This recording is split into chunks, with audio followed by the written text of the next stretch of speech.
Major Russian airstrikes across Ukrainian cities, including the capital, Kyiv.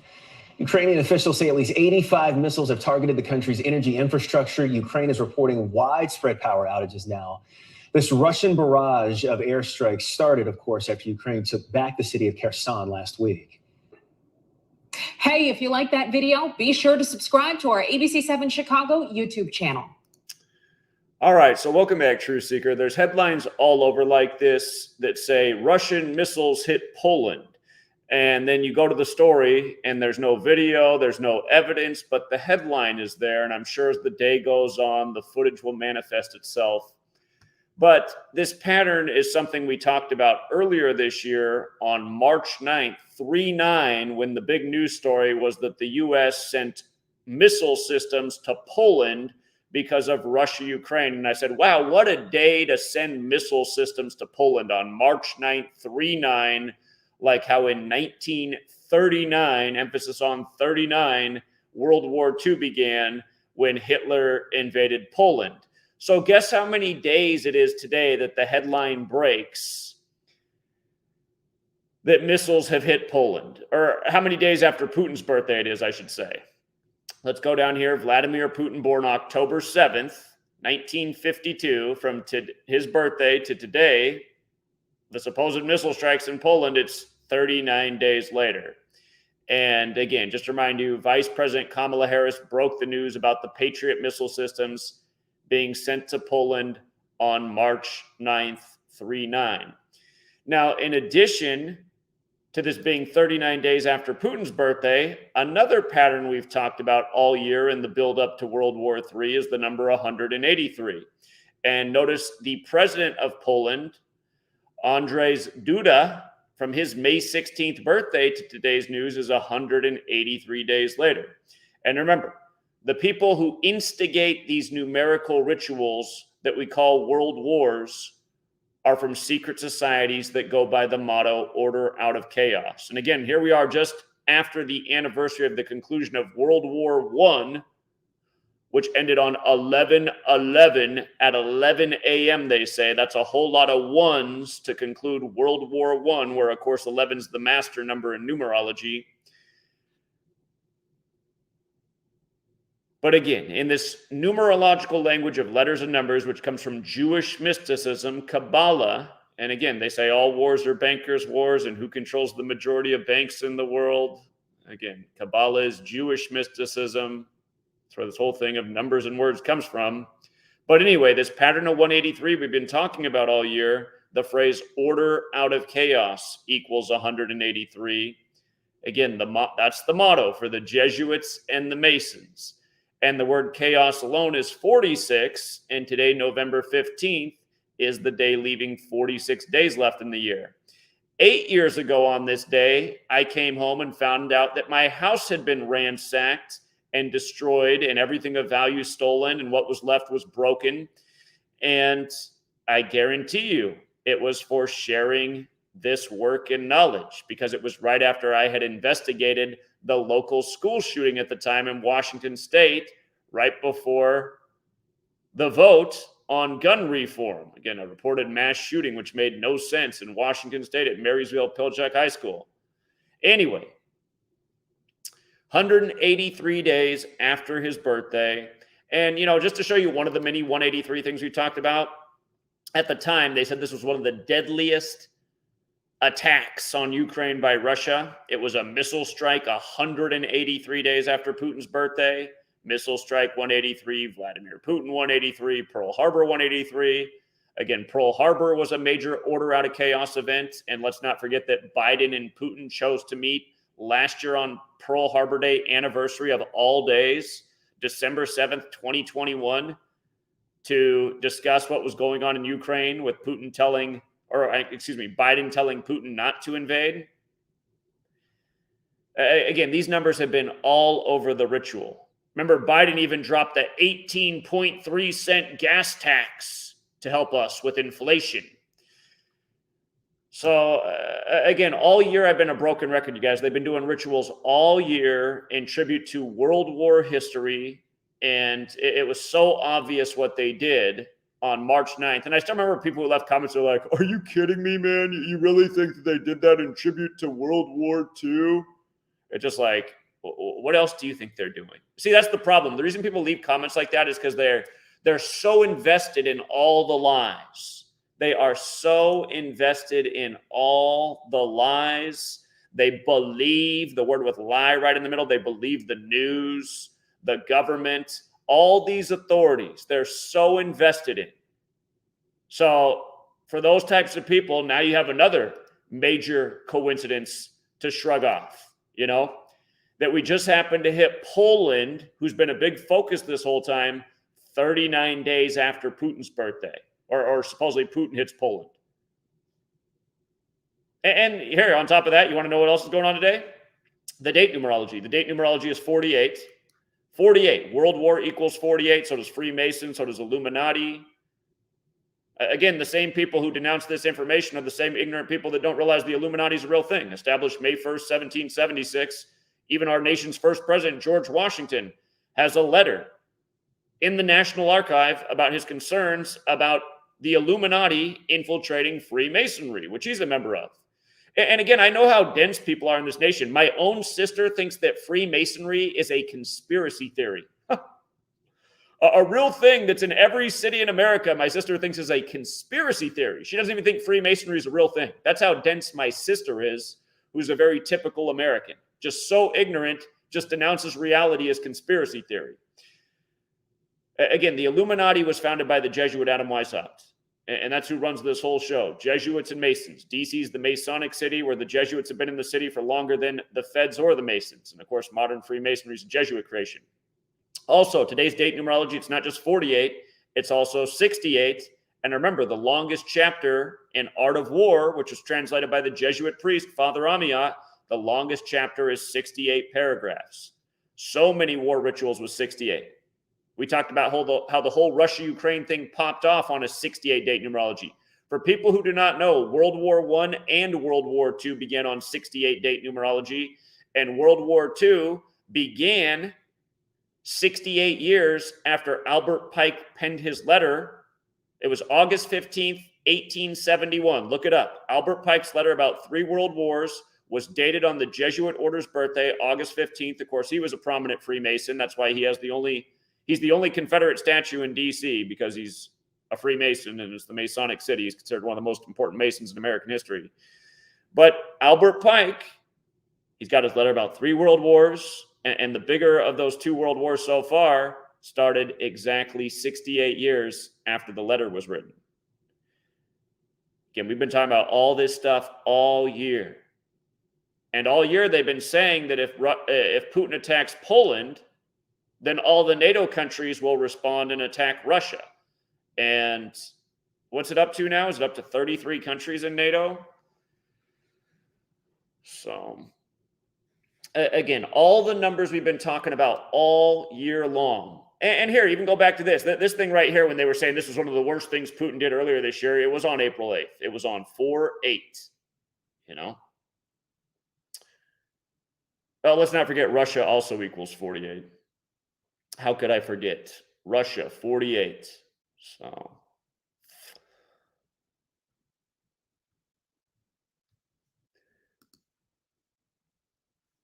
here, if you guys are new here, Donald Trump's going to make his big announcement today. And again, for years I've been talking about his connections to 48 and 68. They call him Mr. Russia. If you're new here, Gematria is based on the alphabetic order forwards and backwards. Donald Trump is 48 in the most pure cipher, 60 in reverse. The next presidential election will be the 60th U.S. presidential election. Let's not forget his wife fell down the stairs and died 60 weeks after the first Jesuit Ignatian year ever began. And that was the same day that the conservative report came out against him involving 60 cases. And it was the same day he hinted that he would run in this election. And if Biden does not finish his term, Trump very well could become number 48. Remember, Grover Cleveland's the only president to have a split term, and Trump's 2016 convention was in Cleveland. But Donald John Trump, his full name, is also 68. So on the 48-68 date numerology, again, you got Russia news with rumors of world war. You got Donald Trump, and it's just like every other day in the news. It rolls out by the numerical code every single day. And I have books about these patterns. I have a million videos about these patterns. And yeah, it's really frustrating to watch this stuff go on and realize that we could be on the verge of another world war, and humanity could have stopped it if they would have just pulled their head out of their ass for a minute and not been like, oh, numerology, how stupid. Numerology. It's like, have you ever thought about anything? 11/11 at 11 a.m. World War I begins? That's a lot of ones. What is 11 in numerology? Oh, it's the master number.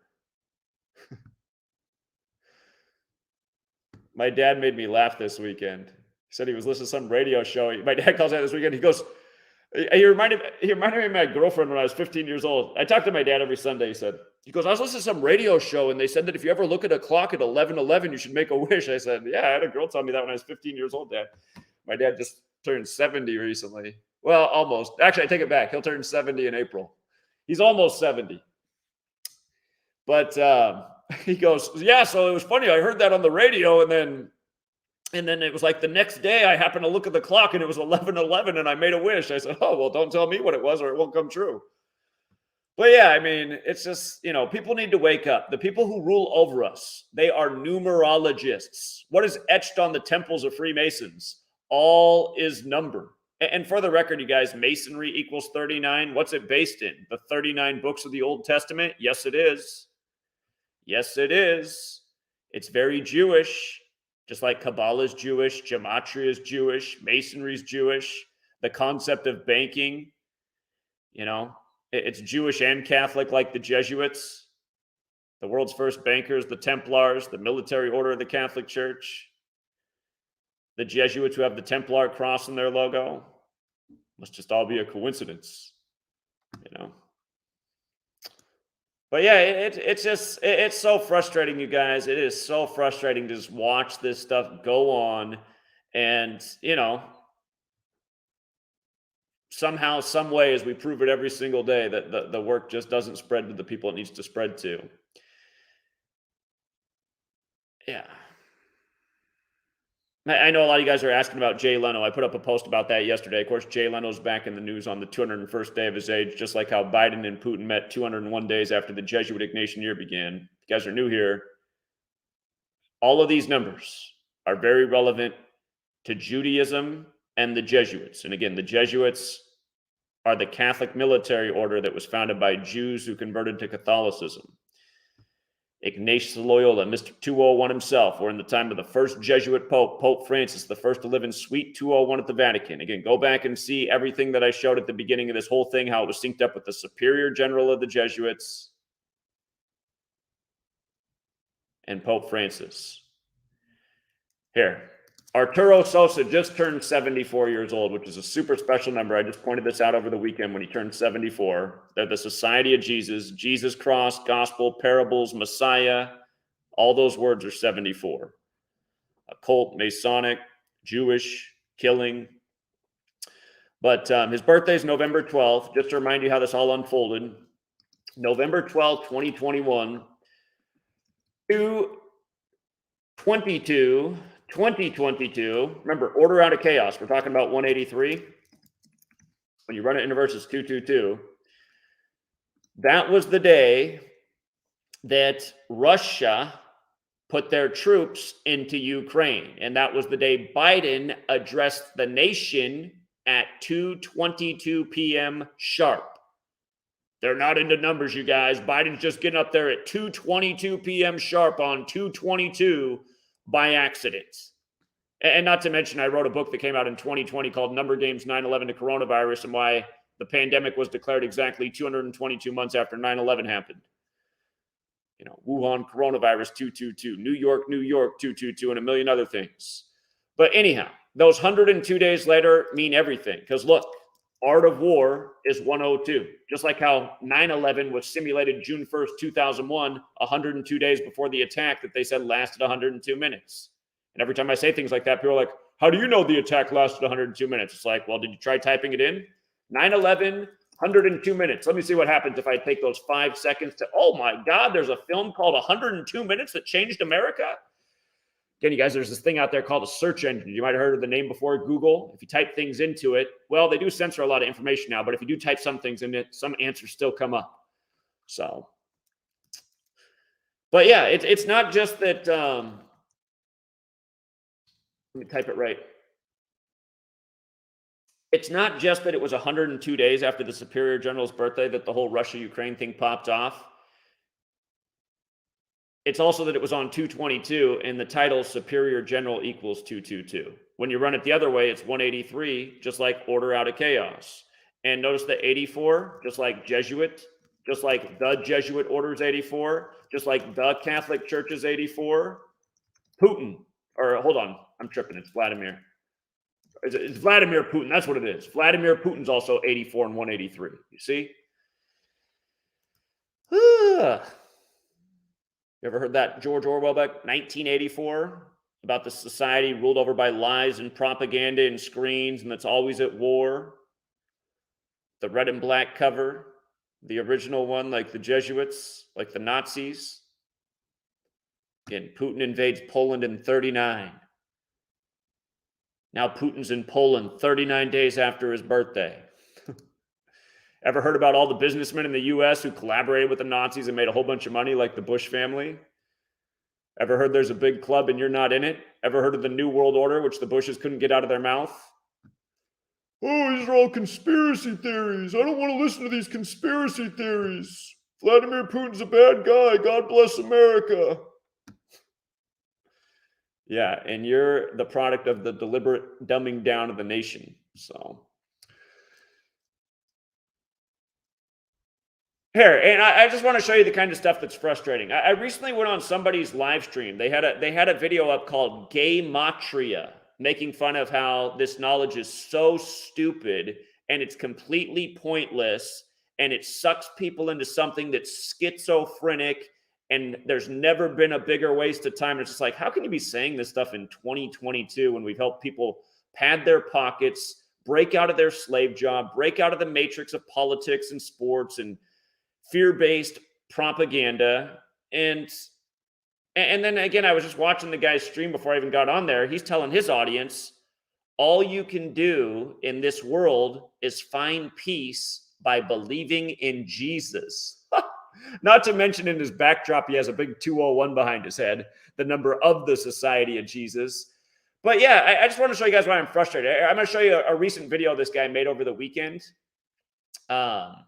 He keeps putting up these videos trying to make fun of gematria. It's just like, dude, while you're sitting here telling your audience to just wait on their knees for Jesus and all you can do is believe in Jesus, who just doesn't seem to show up for anything. He wasn't here for World War I. He wasn't here for World War II. He hasn't been here for any of the wars that have been going on in the world, all the needless death and killing. I'm sure there's been a lot of people praying to Jesus, but Jesus just hasn't shown up.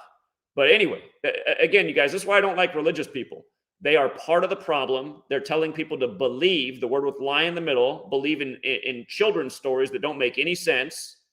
You know, I mean, the story of Jesus is that God, you know, the best he could do for humanity was to send a mortal man to earth to die on his cross for your sins.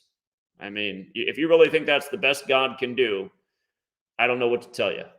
But again, meanwhile, while Jesus isn't here doing anything, and people like me are dedicating, you know, decades of their life to try and wake people up to stop this kind of stuff. You got people with their hands in their pockets, not helping in any way. And again, you know, it's like the people who seem to be most invested in trying to make a contribution about gematria are people who want to talk shit about it. And I will give credit to this guy. You know, he plays the guitar nice. But yeah, I just want to, like, why is this even happening? Why is somebody making a video like what I'm about to show you rather than being like, you know what? I should probably be telling my audience about this. You know, I can believe in Jesus over here. I can keep believing in Jesus. And I see why people believe in Jesus. Like, you know, it's kind of the ignorance is bliss thing, you know, delude yourself, ignore the truth, just give yourself some nice, happy thought. And I can't, it's amazing that you guys can't figure it out. Every criminal in this world's all about Jesus. Every president criminal that goes into the nation puts their hand on the Bible and swears themselves into office, talks about how much they believe in Jesus. You know, nearly every president's all about Jesus. And you guys just can't figure it out that that's probably not the truth. You know, the name promoted by every major fraud and criminal that's ever been on the screen. Anyhow, here's another Jesus guy. And I mean, if you know my work, just listen to the song. It's like, where are these lyrics adding up with my work? Every day I look at these news stories and it adds up in 5 seconds, you know, every day. It's not like I'm having to search and scour all day to make it all line up. No, it lines up day after day. I'm presenting what they're doing to us that people aren't seeing. So anyway, here's one of these Jesus people, and this is why there will be another world war, because everyone sat around and waited for Jesus and made fun of the truth. So all you Jesus people, take note. Here we go. But I will give credit where it's due. Nice work on the guitar and the song. It's too bad the message isn't better. Here we go. This is what's wrong with the world right here. This is why there will be a World War III, because people just couldn't see what was obviously coming, and they didn't do anything to stop it. They just waited for somebody else to come save them, something that was never going to happen.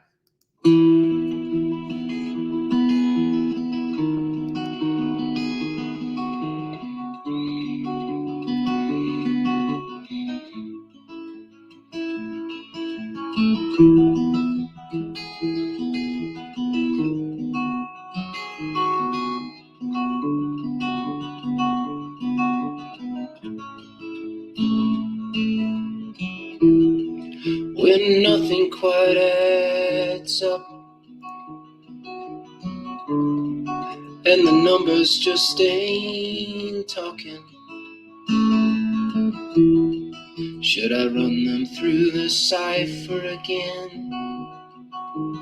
Or maybe I should go out walking. Yeah, I'm looking for a sign. A set of 33s will do. I'd even take a 9 to see you again, my sweet Gematria.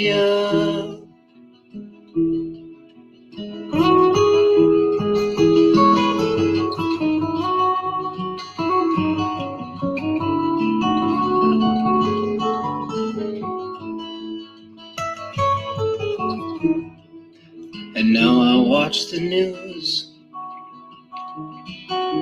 try to decode the headlines, make a post and blame the Jews. But now I'm getting older, gotta preserve my legacy of truth in a terabyte-sized folder to see you again, my sweet Gematria.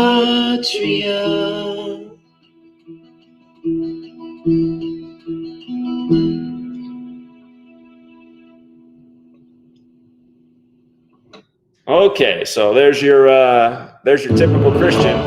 YouTube TV has no hidden.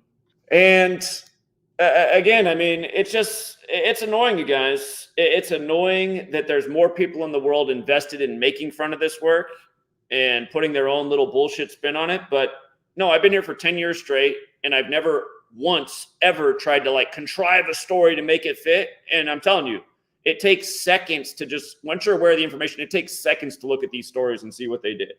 And over and over. I mean, how many correct predictions do we have for Russia-Ukraine? Not only did I explain what would happen on February 22nd before it happened, I said why that would be the day that everything would pop off, dead on. There's been all sorts of days we've circled where I've said, expect this story out of Russia-Ukraine, boom, boom, boom, you know, and I've just even stopped looking at it because it's like no one cares. It's not doing any good to make these accurate predictions. It's not like the work's spreading or more people are supporting the work. But again, you know, just seeing this thing with Poland, I've been waiting for this one all year because we knew it was coming. And it's like, of course it is. Of course it is 39 days after Putin's birthday, just like what we talked about back on March 9th, you know. And that's what's sad. I mean, the average American has no clue about any years, any dates. I mean, if I go out on the street and survey an American, What was the first country that Hitler invaded to start World War II? I'm probably going to have to survey 1,000 people before one person comes up with the right answer. And then to ask them what year it was in, it's probably going to take another 1,000 people.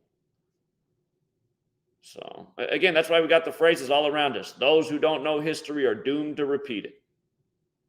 And these people just love to rub our nose in it.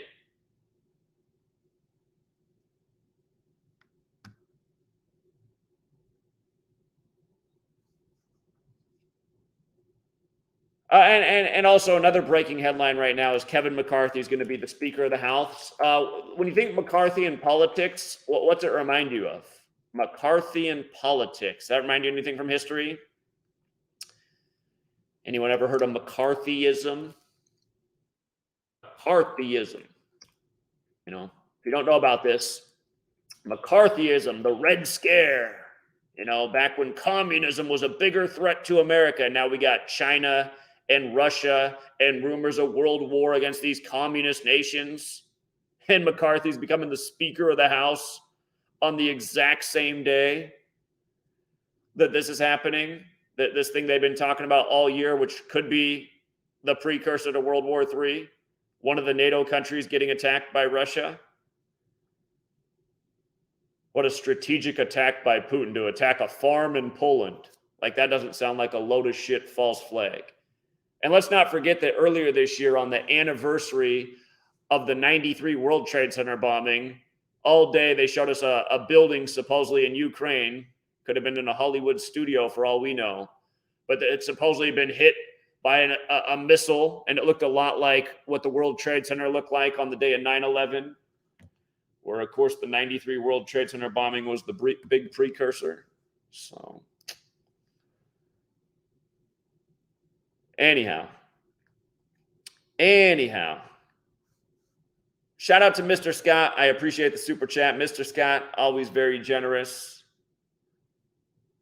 And, yeah, in case you guys got here late, just one more time, just the recap of why this news matters today. Just two patterns we've been talking about all year. Again, it's 183 days after Poland's president's birthday. The phrase order out of chaos is 183, just like chaos is 46. The name Vladimir Putin's 183. Pearl Harbor's 183. Again, Biden and Putin met on Pearl Harbor Day to discuss what was going on in Ukraine before the whole conflict. There's been a lot of little rituals with this number all throughout the year with this supposed Russia-Ukraine thing, which we've been documenting. And then even more important than that is, again, it's 39 days after Putin's birthday. World War II began in 39 when Hitler invaded Poland, and they've been comparing Putin to Hitler all year. And then also, again, the date numerology is 4868, which was the date numerology for the start of World War I and World War II. World War equals 48, and the longest chapter in Art of War, which also equals World War in Gematria, is 68 paragraphs. And don't ever forget what happened in 1968. Pretty much all the agendas that we're now living out went into motion. But again, everything about 9/11 began in 1968. World Trade Center construction, 9/11 made the code. George W. Bush out of Yale Skull and Bones, and blah, blah, blah. So,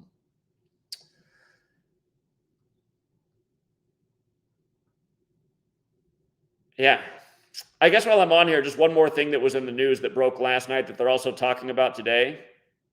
The acting Uvalde police chief came out and said that the police knew that children were in desperate need of help, even though they stood down for 77 minutes, like police officer and police department and secret society equals 77. And here we are 77 years after the conclusion of World War II in 45. But the day that he came out and said this was the day leaving 47 days left in the year. And of course, policeman, cop, authority, government, they all equal 47. The word beast is 47. It was 174 days after the incident. Number of the beast, 174. His name also equals number of the beast. And I documented this earlier this year. They put out a 4-minute and 7-second clip at first of the Uvalde situation. 4 minutes and 7 seconds. And again, And it began at 11:28 on the clock, where 11:28 is the 47th triangular number. Again, and if you're new here, I mean, all these numbers are very important to these secret societies. So, anyhow,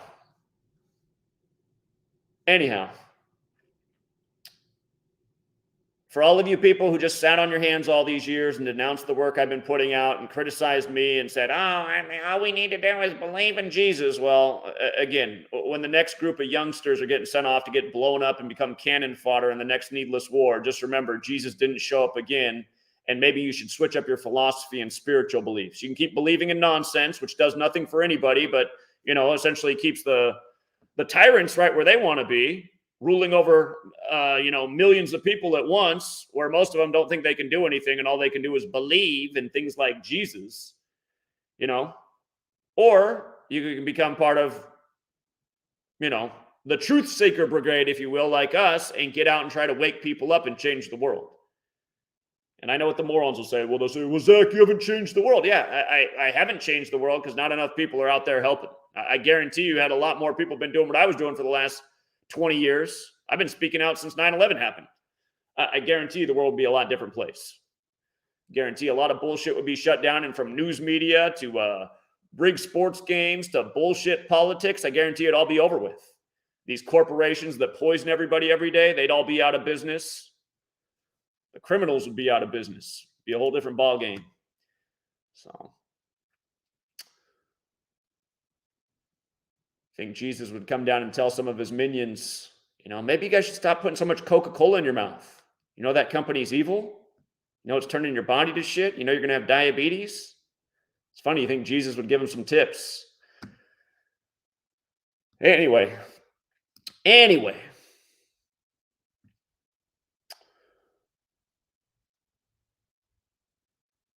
Here, Emmanuel Giovanni, who just left this comment, I put up on the screen. Jesus Christ is the way, the truth, and the life. No one goes to the Father except him.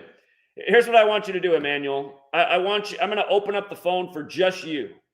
Just you. You get to call in and represent all the Christians right now. You got to call in and represent them. We got to do it one more time, because what I'm saying to you is you're the problem. All you religious people are the problem. You're all just sitting there believing the bullshit that was spoon-fed to you from the time you were a child to make you the passive little thing you are, to wait for the Savior that's never coming so that the evil tyrants can rule over you and slap you in the face every day, and you can keep giving Caesar what's his. Hold on. You better call in, buddy. You better call in. I'm opening up the line for you right now. Okay. 509-560-4982. 509-560-4982. I'm showing you every day what the Society of Jesus is doing, from murdering people to instigating wars. And here you are telling me that Jesus is the way, in all caps. So call in and back it up. All right, we got a call. Hopefully this is Emmanuel right here. Is this Emmanuel? No, it's not Emmanuel. So why'd you call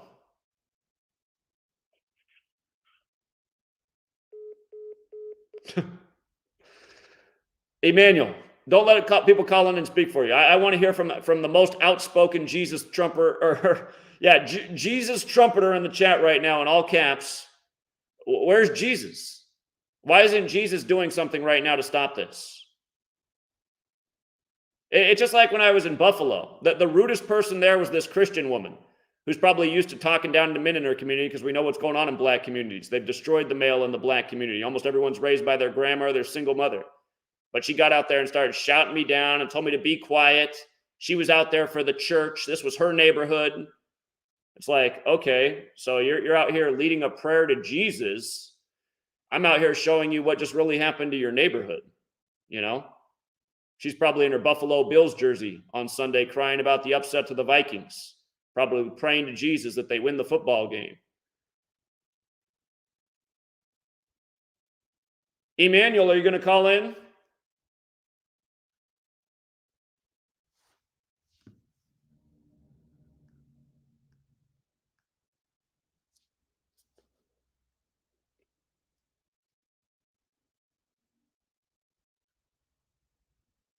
Oh, Emmanuel's not in the U.S. He can't call in. Okay, I'll elect one person to call in and represent Emmanuel's position because we know the Jesus freaks are always out there. I want someone to explain how Jesus is the way. Where is Jesus? I mean, how long are we going to keep doing this shit? Jesus. I'm just tired of making a video and the first comment, some Jesus person. All you need is Jesus. You know? Every Jesus moron making a video about me, accusing me of being Jewish. You think Jesus would come down and tell him, Zach's not Jewish. He's not even circumcised. He was raised in the church. Zach's just a lot smarter than you. You know? I wish Jesus would come down and tell him that. 214.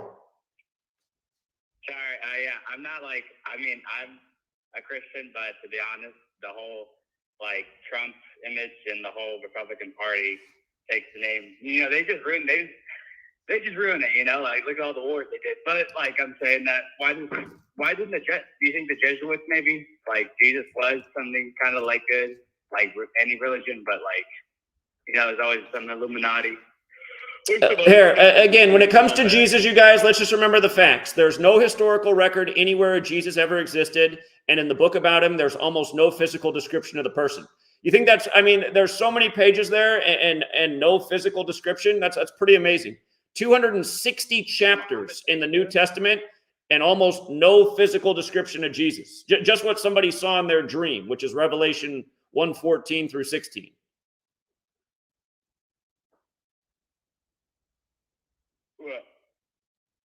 You don't sound like you're representing Emmanuel's position, though. No, I mean, I do, but like, to be honest, people like him that are like, oh, walking with Jesus and we support Trump, those people are really support Satan, in my opinion, because like, you know, look at the whole Trump shot thing. Like, how is that not, you know, those people like, I think, you know, I mean, you could be right, but like, you know, like, and then I just think at the same time, like the Jesuits probably had some sort of, you know, thing that they turned evil. And that's why people, when they have Santa Claus, you know, they don't follow this other Freemason shit, you know? Right. Almost, right. They got almost everyone celebrating Santa on what isn't even Jesus' real birthday, a reshuffling of the letters of Satan. In the spring, you know, it's the whole Freemason pagan ritual thing, you know? Isn't it? Don't you find it interesting that in the most simple cipher, Jesus equals Lucifer equals Masonic equals occult equals Jewish equals cross equals killing? I put in the chat, and maybe if he was real, I mean, I wasn't there, but if he was, his name wouldn't be Jesus, because you say they do rituals with the names and history and all that stuff. So I think even the name Jesus is probably not, even if he was real, his name probably wouldn't be Jesus. Right. It's obviously not Jesus. Right. It's obviously his real name's not Jesus. Rituals, you know. I mean, anything that's passed down through history is passed down to the victors. I mean, to be honest,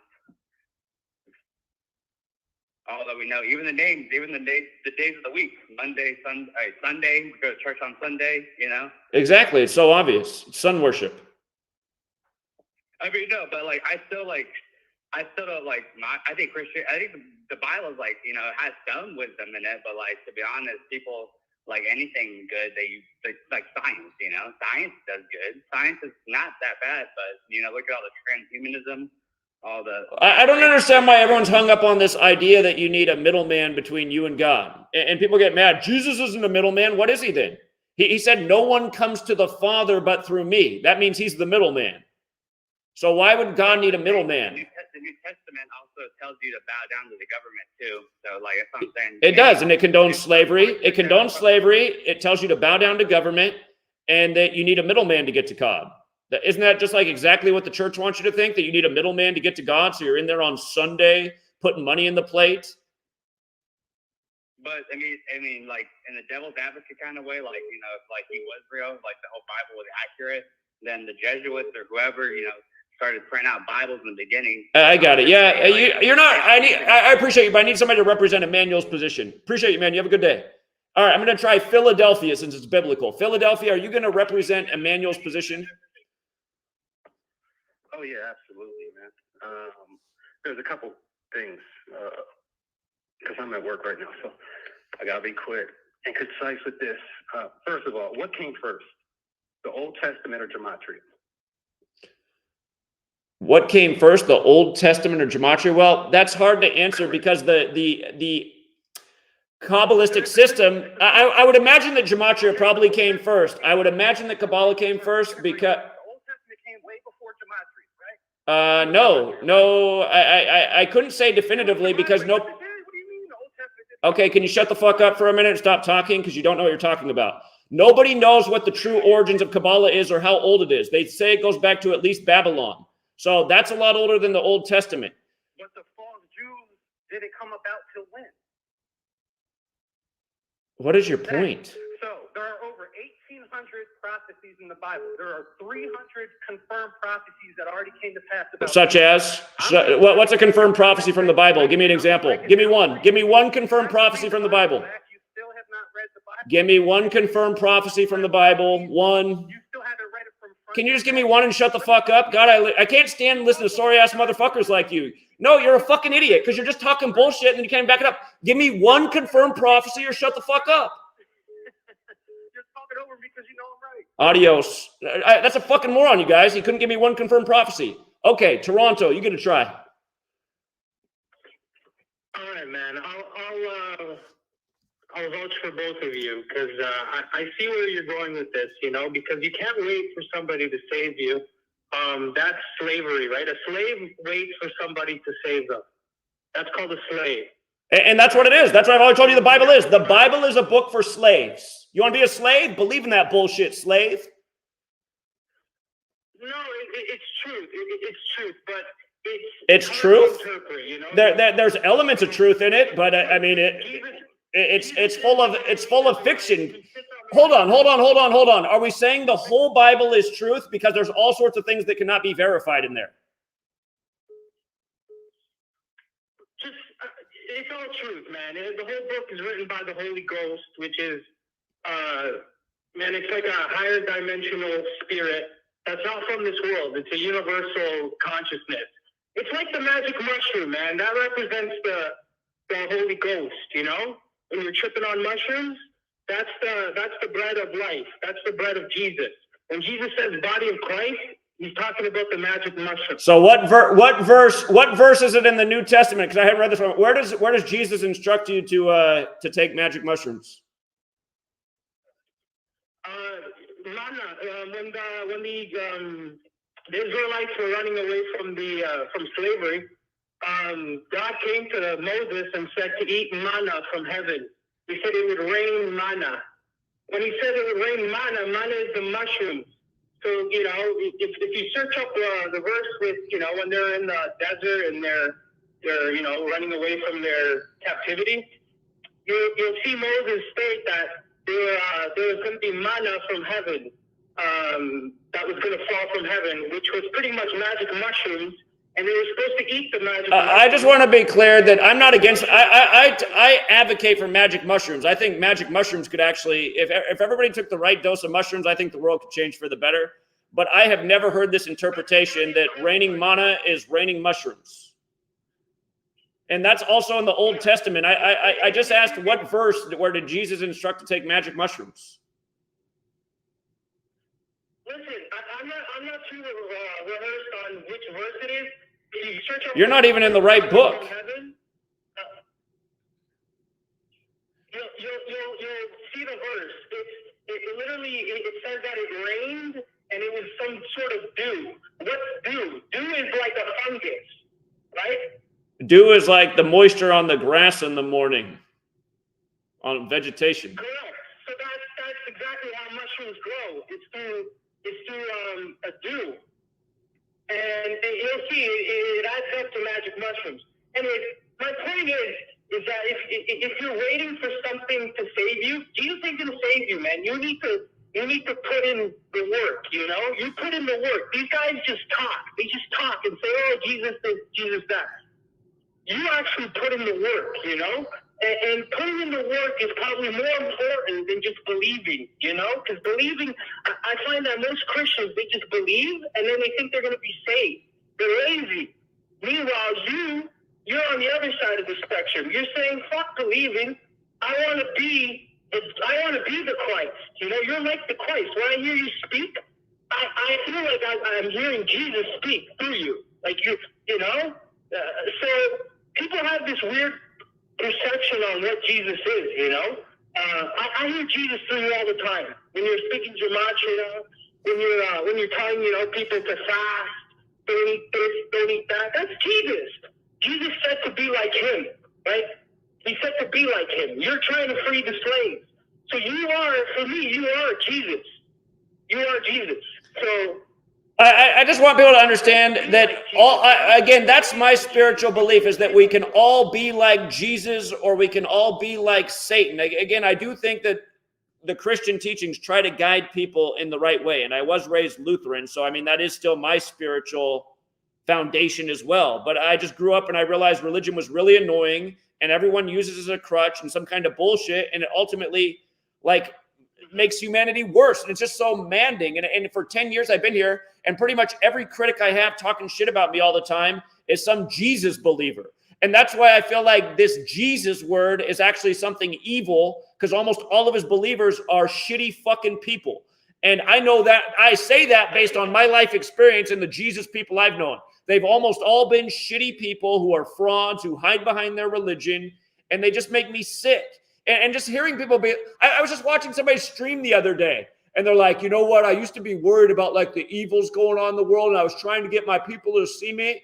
But you know what? I started believing in Jesus about 6 months ago, and I just feel so much better about life, and I just feel at peace.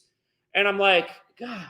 So, okay. So now you're not worried about the evils of the world anymore. You're not trying to change anything, but now you're just content because you believe in Jesus and feel like you're going to be saved. I mean, that to me, that just sounds like a terrible delusion. That's exactly what they want in people, to not stand up against. It's like before they were doing the right thing and it was too frustrating and overwhelming for them, is what I heard them with their words. They got too overwhelmed by trying to wake people up. And then they found it was just so much easier to just say, you know what? I believe in Jesus. And now because I believe in Jesus, like my grandmama told me, you know, someday I'm going to go to heaven when I leave this evil place. And I'm just telling you, I mean, that's exactly why we're fucked, because everyone's doing that shit. Yeah.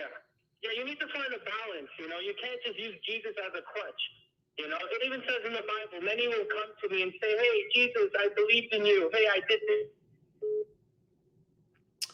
All right, friend. Well, I appreciate the call, but I'm looking for somebody to represent the total. I want somebody to make a good argument about why Jesus is the only way. I'm going to try out another caller here, friend. I appreciate it. Thank you for phoning in. All right, what's up? Is this the same caller from Philadelphia? Yeah, man. Maybe I should have prefaced by saying I'm an Israelite. I don't believe that, quote unquote, Jesus, you know, all God says is follow the law, statutes, and commandments. So we agree there. We agree. Religion is all made up. Religio means to bind. Islam, Buddhism, Judaism, European Christianity. You're absolutely right. But yet, the same people who you say contrive things, corrupt the world, they're the same folks who created all the inconsistencies and contradictions in the Bible and changed names. The Bible said whoever changes a word out of this Bible will receive the plagues of this book. Can you agree on that? Right, and the words have been changed a whole bunch. Okay. So they changed a whole bunch. So all the inconsistencies you talk about, they did it. Constantine, like the previous caller said, they changed the holy days. The Sabbath is really on Saturday. They gave us the Gregorian calendar. Now, here's my next question then. So have you seen the original scriptures? Original scriptures, Old Testament, Torah, what do you mean? In any of the books. They're all written in different languages. I mean, can you read Hebrew, Aramaic, or Greek?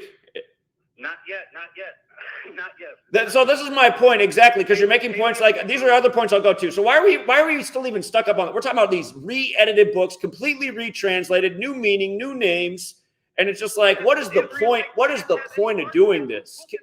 This is exactly why God would never put the truth in a book. You admit every day that the real Israelites are black, but you can't agree that we didn't corrupt the book that was given to us. But I see the Hebrew Israelites, they're reading right from the book, and they're only quoting the parts that serve their interests. And they're not doing any good for the world. They're out there on the street talking about how they have all these delusional beliefs that God's going to come back any day and they're going to be saved and all the white people are going to burn in hell. It's just like, this isn't the message either. No man knows the day or hour. That's what the Bible says. No man knows the day or hour when it's coming. The Bible says that. That's why I said you should read the Bible front to back. It says all the answers the questions you have, the criticisms you have of the Bible, it will give you the answers if you take the time to read it, just like you invested so much in Gematria. That's all I'm trying to say, boss. But if I have to go ahead and give you the scriptures out of the Bible and put it on your all right, I got to move on because you're already making my head hurt, man. You just talked about how the whole book's re-edited, and then you're telling me to invest more time and I've already read enough of the book to realize it's not the answer. Thank you for your time. Yeah, later. Again, I mean, was that a logical statement right there? He's talking about how the book has been mistranslated, so it's lost its meaning, and then he's saying I need to spend more time reading the book. No, I don't need to spend any more time reading the book. I spent a lot of my life in the church growing up, and I have read enough of the book to know it's not the answer. It's part of the problem. God would never put the truth in a book. God put the truth in us. That's why we have all the capabilities that we do. We know what's right and wrong. We can delude ourselves and lie to ourselves, but we know when we did wrong, you know? It's just so annoying, man. I mean, it's like, you know, people get mad, but I swear to God, I mean, from what I see in the world today and who's ruling over us and what's written in that Talmud, as fucked up as it is, I'm starting to think those might be some of the truest scriptures. Because, again, it's in the original Hebrew text. Again, it's like they knew that the other people were dumb and easily ruled over and meant to be enslaved. And you just take a look around and you're like, man, people are fucking dumb. They seem like they like to be slaves. And I mean, I don't know what else to say about it. They're even all cutting the skin off their dick like they're Jews. Like the article I read the other day. America's so Jewish, everybody's even self-mutilating. So,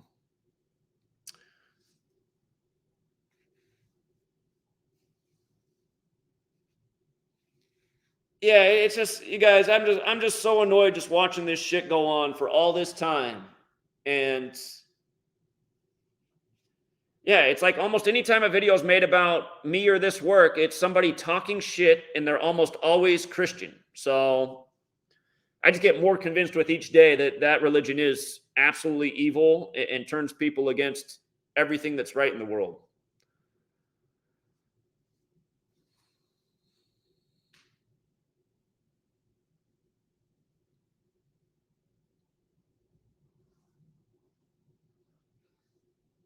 Yeah, exactly. Trey has the $1 million question.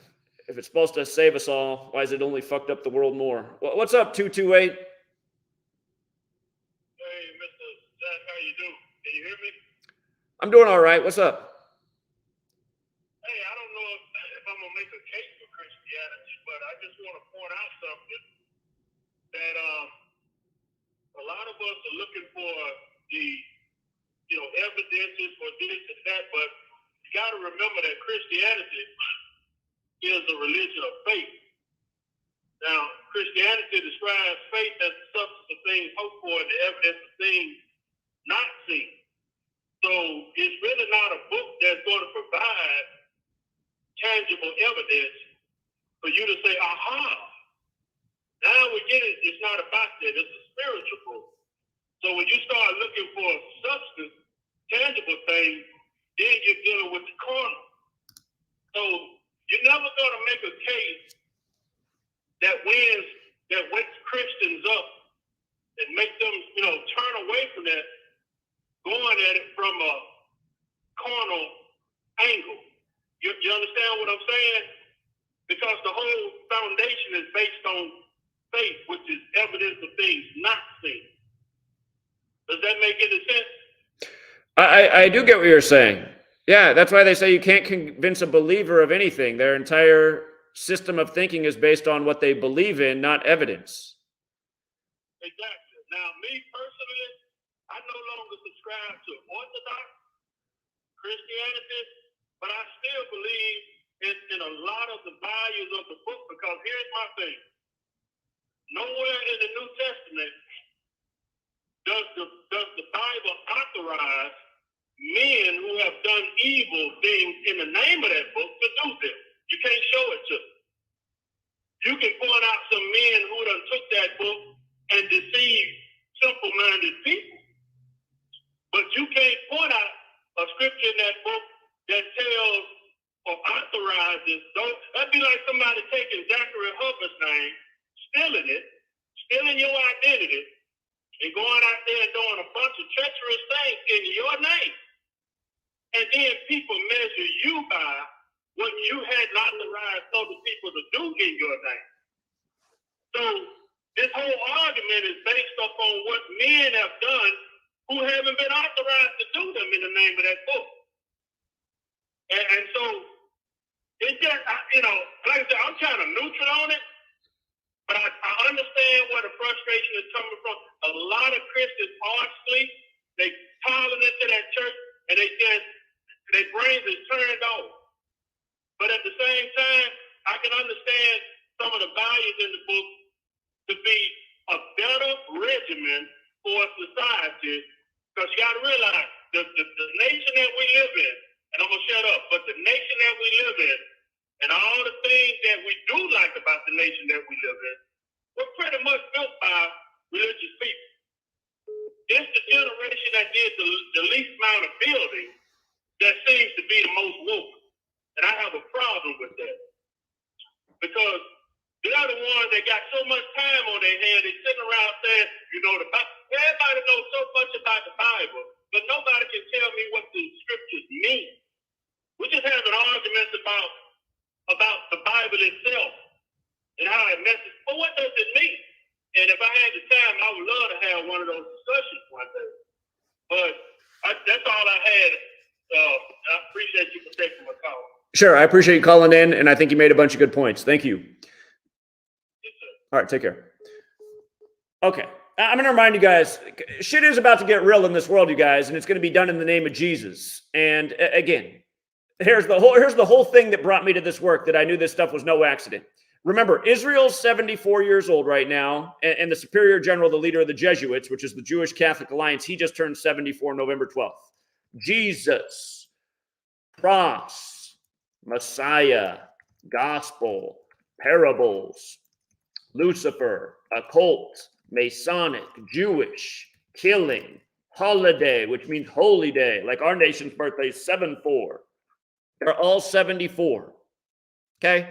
I was just in Buffalo teaching about this, and the only people that I only had 2 negative interactions in Buffalo. Everybody else was grateful for the work when I was there. I got a lot of hugs. A lot of people appreciate it. A lot of people had questions and were just like, wow, I've been looking for something like this. The 2 people who were rude, one was somebody who's connected to the Charleston church shooting, which was another big 74 ritual. Let's not forget they arrested the supposed shooter, Dylan Stormroof, on I-74. And again, I did the live stream with that guy, Chris Singleton. And you guys don't know this, but he offered me thousands of dollars to take down the videos I did on him. I didn't take his money, and I did not take down the videos, but I said, you know what? I'll retitle the video since you really don't want your name in them. And I just did that out of respect in case his mom really was killed in Charleston. And I didn't ever argue with him that it was all a psyop and a hoax. But again, he's more into his money. He got paid $7 million from the state for the death of his mother. And now he lives in a big mini mansion, And that's why he has money to offer me just to take the name out of his video. But I didn't want his blood money. So again, I could have had thousands of dollars just to remove the video. I said no. But this is what I was talking to him about. And don't forget what they did in Buffalo. Buffalo, a white supremacist shooting. If you use numerology, white supremacist equals 74, like Jesus Christ, who they've turned Jesus into this white guy, even though the one physical description of him in the Bible is that of someone who's got a darker complexion. It's nothing like, from the one description. And again, how can this guy be real? That the one little vague physical description of him is from somebody's dream. No historical record, no description of what the guy looked like. He's totally real, you guys. He's totally real. And it's just a coincidence his name adds up to this number that there's so many ritual killings connected to. But again, Israel is 74 years old right now, which is a Jesuit creation. It was created on 14/5, the 14th day of the 5th month. Catholic equals 145. There's 145 more chapters in the Jewish Old Testament in the Catholic Bible than the Protestant Bible. See, that's why That should just blow everybody's mind right there. Not to mention, if you use numerology, Catholic equals 46, like there's 46 books in the Catholic Old Testament. The only two presidents in this country that have been Catholic both had the 46 connection. Joe Biden, number 46, and JFK with his head blown off at age 46. But again, the reason those things don't connect and people, it doesn't blow people's mind is because their mind is retarded. Like literally, not to be insulting, but that's what it is. Their minds are stunted. They don't work. That they're ineffective. They can't add 2 + 2 = 4. They're brain dead. And that's why they believe in all the bullshit that they believe in, from the government to the sports teams to these religions. Everything being spoon-fed to us from a young age, which is the government, the state, your education, the sports culture, it's all obvious bullshit. It's so transparent. I had it figured out when I was 7 years old. That's not a lie. I had it figured out when I was 7. When I was 7, I could see how bullshit things were. I used to get in a lot of trouble in Sunday school and in school for asking questions because I was questioning things that didn't make any sense. Notice, everybody goes through life just going along with bullshit. They don't question anything. And then they think if you question something, you're a bad person. Oh my God, Zach, how can you question Jesus? You're going to go to hell. And then you realize that's their whole foundation of their existence. It's based in fear. But understand, you guys, we are at a precarious time in history while Israel is 74 years old and the superior general of the Jesuits, who coincidentally enough is born on the 316th day of the year. Get it? Like John 3:16. You know, the verse about the middleman. I hate when people say, Jesus isn't a middleman. What is he then? He's the definition of a middleman. No one gets to God but through me. Okay, middleman. It's pathetic that you have to believe in that shit. And the only reason you do is because you're a little child still inside and you're afraid of bullshit. You're afraid of the consequences of not believing in the bullshit. And ultimately, I think if Creator is really watching over us, and I think Creator is. I think Creator sends signs to our life all the time. I'm still trying to figure out exactly what Creator sent to me by having me meet Jesus, Luciano, and Helda all in the same week and having interesting conversations with all of them. Maybe he was trying to reveal that I am right.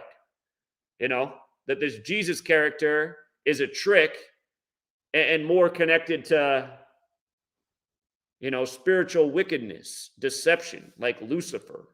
Anyway.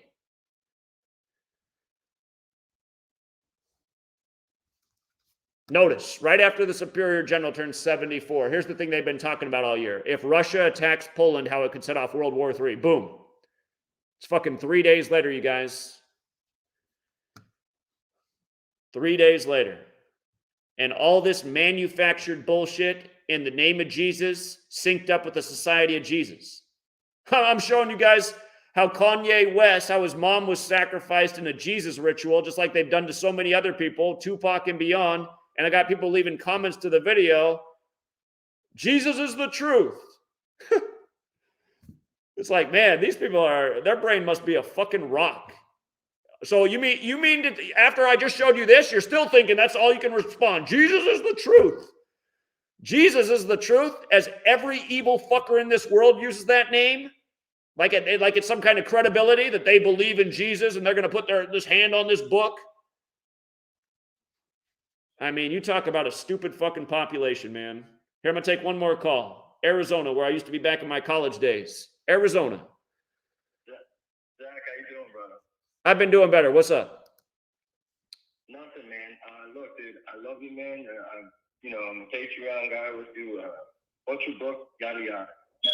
I'm just sitting there, and I'm working right down the street from Arizona State. So, basically, this is my view on this, dude. I was a drug addict, this is years ago, but I'm saying because of my abuses I went through as a kid, being beaten and, molested and just all this shit that went into my life, dude. We're talking about God, but like I'm saying, Satanism and stuff like that, from people and shit like that into my life. And I just couldn't take it, right? So I was older, I had a wife and kids and all. I was just going to kill myself. So I just couldn't take it. And I was raised in the church, but I didn't have no real connection. I always prayed to the Lord, but I just didn't know nothing about it. And anyway, man, I said to him, you said you wouldn't give me anything I can't handle, like I can't handle this. So I got a gun, and I was just going to shoot myself the next day. I had the place where I was going to go. I wasn't going to do it at home. Just going to go down by the water. Fishing boats will see me. Yada, yada. And there was no cry for help. Nobody knew nothing. I wasn't asking for nothing. I'm done. And I went to bed that night. Say good night to the kids, everybody go to bed.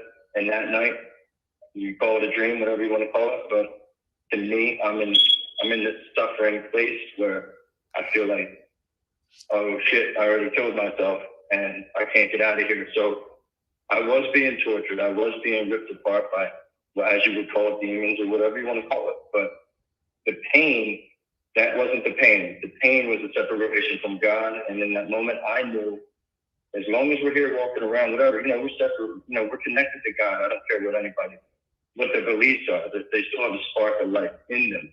And I just cried out to the Lord because I had nothing else. I'm saying, Lord, please help me. And boom, this light hit this cave that I was in. And I just went down on my knees immediately. I knew it was the Lord. And everything that was bothering me and harming me was in these tunnels that he couldn't be in the light.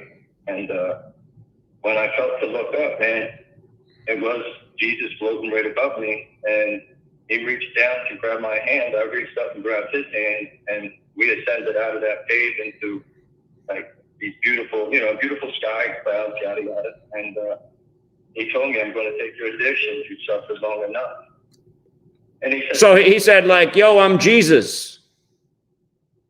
What's that, brother? He said he was Jesus. He appears to you, I believe. This is my sense, Zach. I'm not a Bible guy, bro. But you just said Jesus appeared and he grabbed your hand and pulled you out of the bad situation. But how did you know it was Jesus? Well, it's the Jesus that I have grown up to know. You understand? Like they show you this Jesus, and I don't know what the pictures, blah blah blah. Okay. What I'm saying is all of this I believe is bullshit. Okay. I believe that even if to you, I don't think that man would ever allow any truth to get down here without them manipulating it in whatever fashion it's going to work with that. So all I can tell you, bro, is that he said, I'm going to take your addiction to suffer long enough. I couldn't put down nothing, dude. If I woke up in the middle of the night to take a leak, I would smoke with a bowl, drinking. I just couldn't do this shit. And when I woke up, it was done. But hold on. You're calling in to say this is proof that there's Jesus, so we got to go back. So he didn't say it was Jesus, and how would you know it was Jesus? I mean, what did he look like? Well, no, it was Jesus. It's Jesus. It was. Did he have a T-shirt on that said Jesus? Did his T-shirt say Jesus? I'm sorry? What was he wearing? Did he have a name badge on that said Jesus?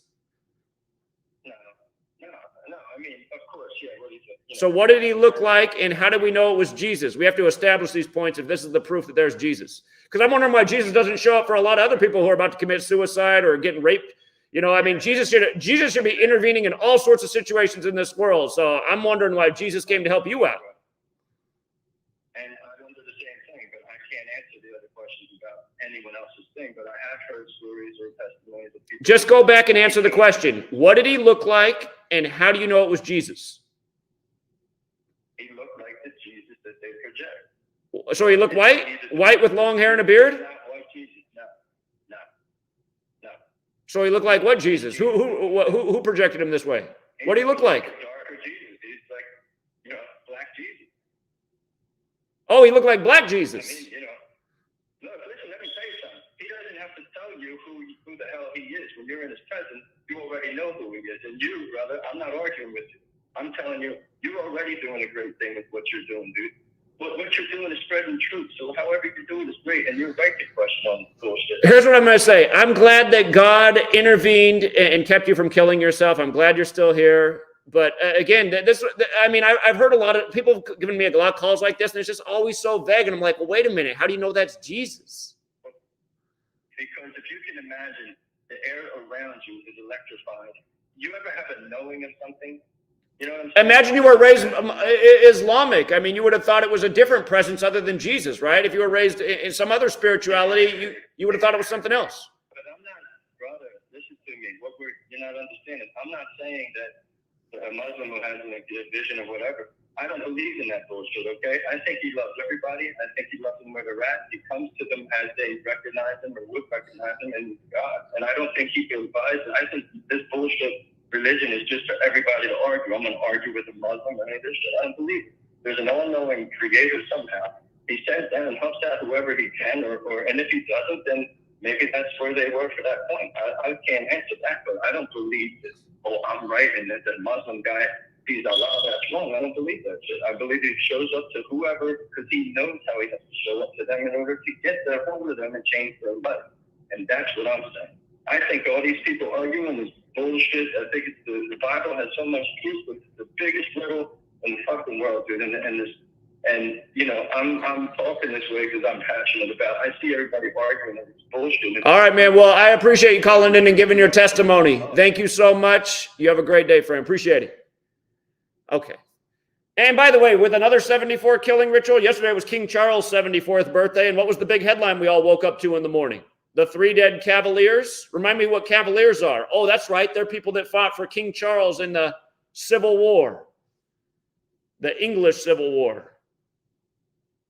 On King Charles' 74th birthday, 3 University of Virginia Cavaliers are murdered. Come on, man. 816, I think this is going to be the last call. 816. 816, what's up? Okay, so I was hearing people talk about the religions and whatnot.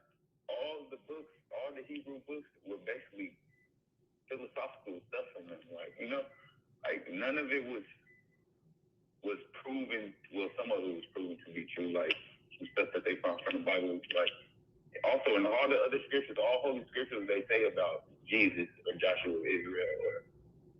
But that's not saying that like they didn't falsify or maybe change what his position was. Maybe it was something else. Maybe he was, you know. I don't keep telling me more. I'm trying to recall what you're talking about. So they was saying like basically, like I guess the argument is about Jesus being real. He has to be some form of real if it's in every. It's basically in every monotheistic religion. Like they say his name. Like that goes back from the farthest one to the most recent. For the most recent ones, like even Israel, not Israel, Hebrews, they talk about Joshua. Joshua is Israel, that's Jesus. Right. Joshua is the English translation of Jesus. And for the record, Joshua also equals 74 in the same cipher. So Joshua too, right? Yeah, Joshua equals 74 in the same cipher. So that's what I was arguing with my friend about that the other day. She was basically saying they always try to shit on Christianity. And I was like, no, that's what they're pushing. Like, you know, every time you watch a movie, it's not like they're like Islamic or anything. It's like Christian, you know? Like every time you watch a movie, it's about, they go to like big movies, like big time movies, not regular, not mom and pop movies, like blockbuster movies. It's always, they talk about God is always Jesus, like white Jesus Christ, Christianity Christ, like and I think it's something like how you were saying, I think it's something evil with that. Like, why would they keep pushing this and it's all these other ones, you know? Well, I mean, look at what goes on every day in this world, right? They push lies every day. Every day they're pushing the lie super hard. You got to believe in the lie. You got to be controlled by the lie. I mean, who's the one? I mean, you have to realize the Bible was the greatest technology of the time, right? It's the first printed book. It's the first mass-produced book. Who came up with that invention? And realize, look at who controls the technology today. Is it good people who control the technology? No, it's the most evil people in the world control the technology because they want to control humanity. They're heavily invested in controlling people's minds and the way their minds work and operate and think and believe. And again, you give them this story that essentially they have no power. The world's this place fallen to sin and evil. It's the devil's playground, and your only saving grace is to believe in this story of Jesus who died for your sins. And realize the story has to be a long time ago, right? This happened a long time ago in a place far away. It's almost like Star Wars, right? It's not going to happen now. You just got to believe in it. You got to believe because God would have only done this a long, long time ago. You got to believe. Right. Like, why wouldn't he do it? It's funny because when I was starting to read about like all religions, like when Catholics first started worshiping Mary, they didn't worship Mary their whole time. Like all religions changed over time. Like when they started worshiping Mary, that's when the Hebrews started to feminize their God. Like, you know, like it has to be like some type. some fakeness with like all the religions. Like, you know, all of them started to do that. Like even Islam, they started putting like feminine teachers of God further on in their teachings. Like, you know, all the books were made by philosophers. They philosophize that, or, you know, like not a lot of their not a lot of their stuff came true, you know. Sure. They just say it and talk about it, but that Sure. didn't come true. All right, friend. Well, I appreciate you calling in and giving us those thoughts. I appreciate it. Thank you. Oh, one more. Okay, one more. If people don't speak Hebrew or Aramaic, don't bring up the Bible. You can't even read the real Bible. That's all I wanted to say. Sure. And in the case of the New Testament, ancient Greek. So. Right. All right. Appreciate it. Yeah. Thank you. Take care. Yeah. Again, I never find any productivity in these religious conversations, but there's more people calling. I could be missing a good call, but it's just like, it's just you guys. From the time I've been 18, I've been trying to speak out and get people to see what's going on, because it's so obvious. It's so obvious what's going on in this world. It's so obvious. And it's like nothing changes, man. I just look out at the chat and I just see like, Zach's an atheist. Zach doesn't believe in God. It's like, are you even listening to what I just said? I just said there is a creator. I see the signs from creator all the time. I don't think I need this middleman belief spoon-fed to me when I was a child to understand that there is, something more than just what we see in the physical world. Okay, this person's calling over and over, so their call better be good. All right, what's up, 984? Hey, what's going on, Zach? I just wanted to ask someone a simple question for those who believe in Jesus. Explain the religions that predate Christianity but have the same exact attributes as Christianity. Like Mithra? How can that be? Like Mithra, who has the same birthday, who's born of a virgin birth, who's the old Roman god before Jesus? I mean, it's just like, come on, man. Exactly. And I'm talking about like the parallels between Christianity and all other religions that predated are staggering. Like it's crazy how similar they are. And I'm just like, well, if people really like believe in this stuff like they say, like, how come you don't know this simple thing? Like the Christianity religion is like very, very similar to other religions that predated, like way before it came out. It's because they don't care about any of that information. It's just like what the other caller said a few calls ago, and it's that quote about you cannot convince a believer of anything. That's why they do what they do to us. That's what I just realized. That's why they get us when we're children to believe in shit, from religion to our government to that our country's the greatest, our country is the best, our country would never do any wrong to us. I mean, just look at people. They're so invested in all this shit that's based on their beliefs, and they're ignoring all the evidence that stacks up every day. And when you bring them the evidence, all they have for you are insults and derogatory names, because they don't like that you're essentially attacking their worldview and the way they've adopted their understanding of the world. They're totally closed-minded. And again, it's like evidence doesn't mean anything to them. I mean, look at them all. They're brain dead in the chat. Zach's an atheist. How the fuck can you think I'm an atheist? I always say that I think there is a creator. And then they'll be like, well, you don't believe in Jesus. It's like, listen how fucking dumb you are. So the only God is your religion. You don't see why you're the problem and plague of the world. And then they can't see it because they're too fucking dumb. And if you are on the fence about God, it doesn't like automatically make you atheist. There's also a thing called agnosticism. You're just on the fences. You don't know. So you just like, you take no side. But for us, like, and I know what you just said, you say like clearly it's in God is in the details. Clearly something made this. Like what created this thing that works systemically? Like we get up every day, sun goes up, moon comes out, like all this stuff, like clearly something created all of this. We're past that point. Explain the middleman guy. Why do we have to like put validation into him? He makes no sense. Like, and you really can't prove that he ever existed. And it's a lot of evidence. Like once you weigh it, proves that this guy probably did not exist. Like there's a lot of evidence that like favors that. So for me, like unless you can come up with something that's concrete that proves something like that, I don't put stuff weight into stuff like that. And another example of that is in this community or in the woke community, I think like over everything, when it comes to everything, is numerology, gematria. It's evident, it proves itself. But when we start talking about clones and lizard people and all this crazy stuff, then that's when like you lose me because you can't prove it. Exactly. Exactly. All of you guys diminish anything you're trying to do by start bringing up stuff that you're just speculating on. Why are you guys asking me what I think about clones? I don't know what to say about clones. I always make the same point. Dolly the sheep was cloned when I was in middle school. That's what they told us, and they announced it on the 53rd day of the year. And what's sheep equal? 53. That's as much as I can tell you about clones. But again, I mean, we don't need to speculate on all this bullshit.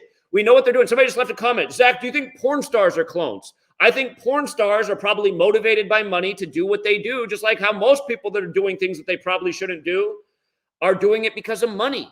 I mean, yeah, it's just like, even when Dolly the sheep was cloned, it was still a little baby. It had to grow up. I mean, I don't see how I could go out and clone Dave Chappelle, and then he's going to come out almost the exact same with the same vocal cords and going to be able to go on a stage. And I mean, like, all that speculation senseless. The more explainable thing about Dave Chappelle is he did get something weird happened. We don't know. He gave up millions of dollars and he disappeared from the world stage for a long time. And then he came back and he clearly wasn't the same person anymore. He wasn't as funny. His whole energy was different. And I mean, there's a lot of things that could have gone on there besides him being cloned. Maybe someone was sacrificed in his life. Maybe he was told he had to sacrifice his mom and it just made him step away for a long time. Who knows? I mean, it's the automatic assumption shouldn't be like, he's a clone. It's just like, come on, man. We look dumb. Exactly. It makes the movement look bad and it stunts the movement. And anybody who has like a astute mind, a really smart person comes into it to hear something like that sounds like foolish like that. You don't even give them a chance to, like, it hurts the movement. Yeah. Watch people talk about why they don't even want to look into anything conspiratorial because they're like, you know what? I like these people, they'll be explaining things and it's like, it's kind of true. They're like, that community is like full of people that just believe in all kinds of bullshit. And then they'll treat you like you're crazy if you don't believe in their bullshit. Look at what's going on with me. Look at all the people that say I'm a shill Jewish agent because I'm a gatekeeper of the flat earth. And all I've been saying the whole time is, you guys, flat earth, there's a reason they're making this viral right now. In 2015, we have all these problems. It's all of a sudden now we're distracted from what's going on earth. And we're talking about the shape of the earth. And what's your argument that the earth is flat? I just went to my P.O. box and the only thing in it was somebody sent me Eric DeBay's book, 200 Proofs the Earth is Flat. And I mean, thank you to the person who sent it to me, but I mean, just like, come on. I mean, like, what should I derail what I'm doing here on this channel, which is backing itself up every day, and start talking about how the earth is flat because Eric DeBay has 200 false measurements in his book to force? I mean, we're talking about a guy who dresses up like a girl too in his videos. What's that about? God. Oh, no, exactly. Yeah, man, like, once let's say we were to find out that it was flat or round. Okay, then what? Look at here. I just got somebody just responded. Earth is flat, dumbass. They're hiding the free energy. Oh, so so you have to hide the shape of the earth to hide the free energy. I mean, that's exactly why people run away from this community. It's just like, I'm just so tired of just like dumb fucking people. God. And again, like, that's the movement. So everybody that's listening, like, let's just stick to the numbers, man. Like, we are not here to be entertained. We are here to, like, make progress. Like, this is not for entertainment value. We're trying to figure out who's doing this, expose them, and that's what it's ultimately about. This is not for entertainment, bro. Like, for real, like, let's just stick to the numbers and stop hurting the movement. And I don't know, man, as far as, like, Jesus, I don't know, man. Like, to me, you can't prove this. It was such a long time ago. And I feel like books and stuff can guide you, but it's in your heart, man. Like, it's all in your heart. Like, you don't need no man or like no like mystic like figure to like, you know, like, forget all of that stuff. That's in the past. Just do more good than you do harm. Like, that's it. Like, I think that's like simple. I don't think you like need a book or a religion to live by to like, you know, make you a good person. Exactly. Innately in you. Exactly. It is in us. I mean, you know when you do wrong. I mean, exactly. Yeah. Exactly. But yeah, I don't know if you time. I just want to speak that, man, because I'm just pulling my hair out over here too. That like people sound so nutty sometimes, and it's like, man, you're a part of the movement. Jesus Christ, y'all heard it, man. Exactly. That's why some people are just better to cut ties with. It's like we do need more people, but at the same time, it's like some people are going to scare everyone else away. Exactly. But yeah, I want to dispute that, man. Continue what you do, Zach, and don't let them make you crazy, man. This is comes with it. Appreciate it, man. Thank you. All right, you have a good one. So here's a good comment in the chat. Steve Smith, he says, Zach, have you researched the controlling bloodlines? It seems the Orsini family is spreading itself into the truth community. You guys look, if you don't know who the Orsini family is, they've put a lot of people in the papacy. That's the Pope.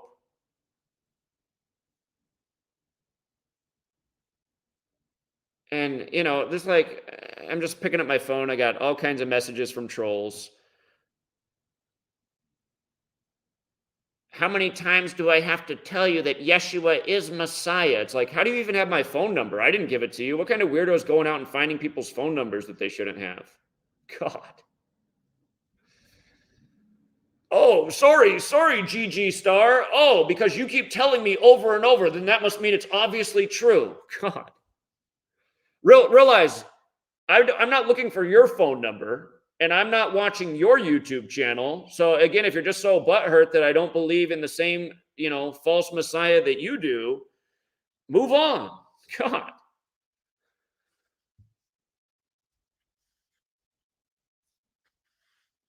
Yeah, you guys, you know why I'm turned up today? Because I can smell the war coming.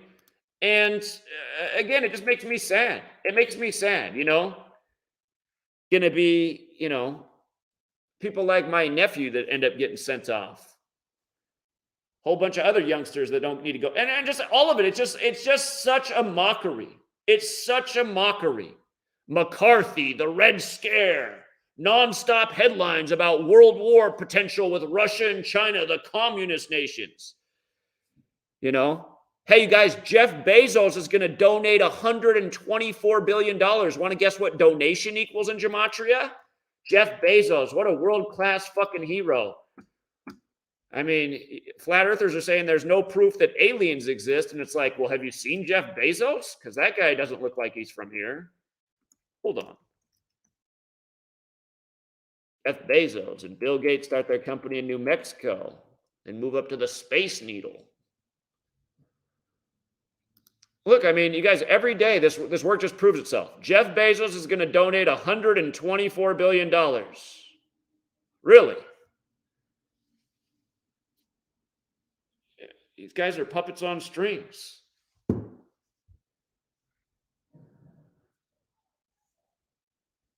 Uh-oh. Uh-oh. They're hollering in Spanish. They're building a home close to me, and something just went wrong with the truck that's loaded with the lumber.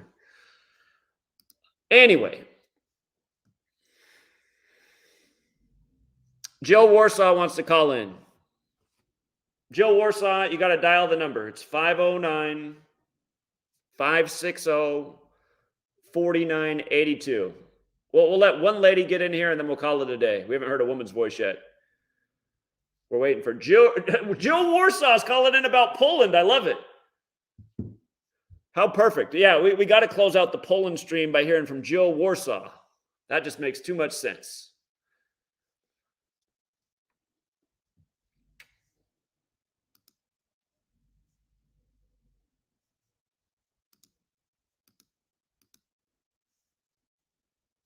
Did I close it? I just closed the, whoops. I don't know why I closed the screen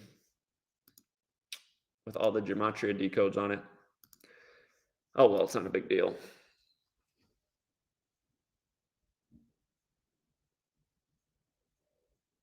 But yeah, you guys, I mean, yeah, it's just annoying, you know. For a decade, proving my point every single day in spades, helping a lot of people along the way, and then people just want to keep coming here and just bringing up the most bullshit stuff there ever was. God. And by the way, look at the vote. Look at the vote for McCarthy, 188. 188. What do we know about that number? When you write out Bavarian Illuminati, it equals 188. What are the US dollar bill denominations add up to? The 1, the 2, the 5, the 10, the 20, the 50, the 100, 188. What controls politics? Money. All right, let's see. Do we have a call from Jill Warsaw? 917. Hello. That doesn't sound like Jill. Joseph? It doesn't sound like Jill. What's up?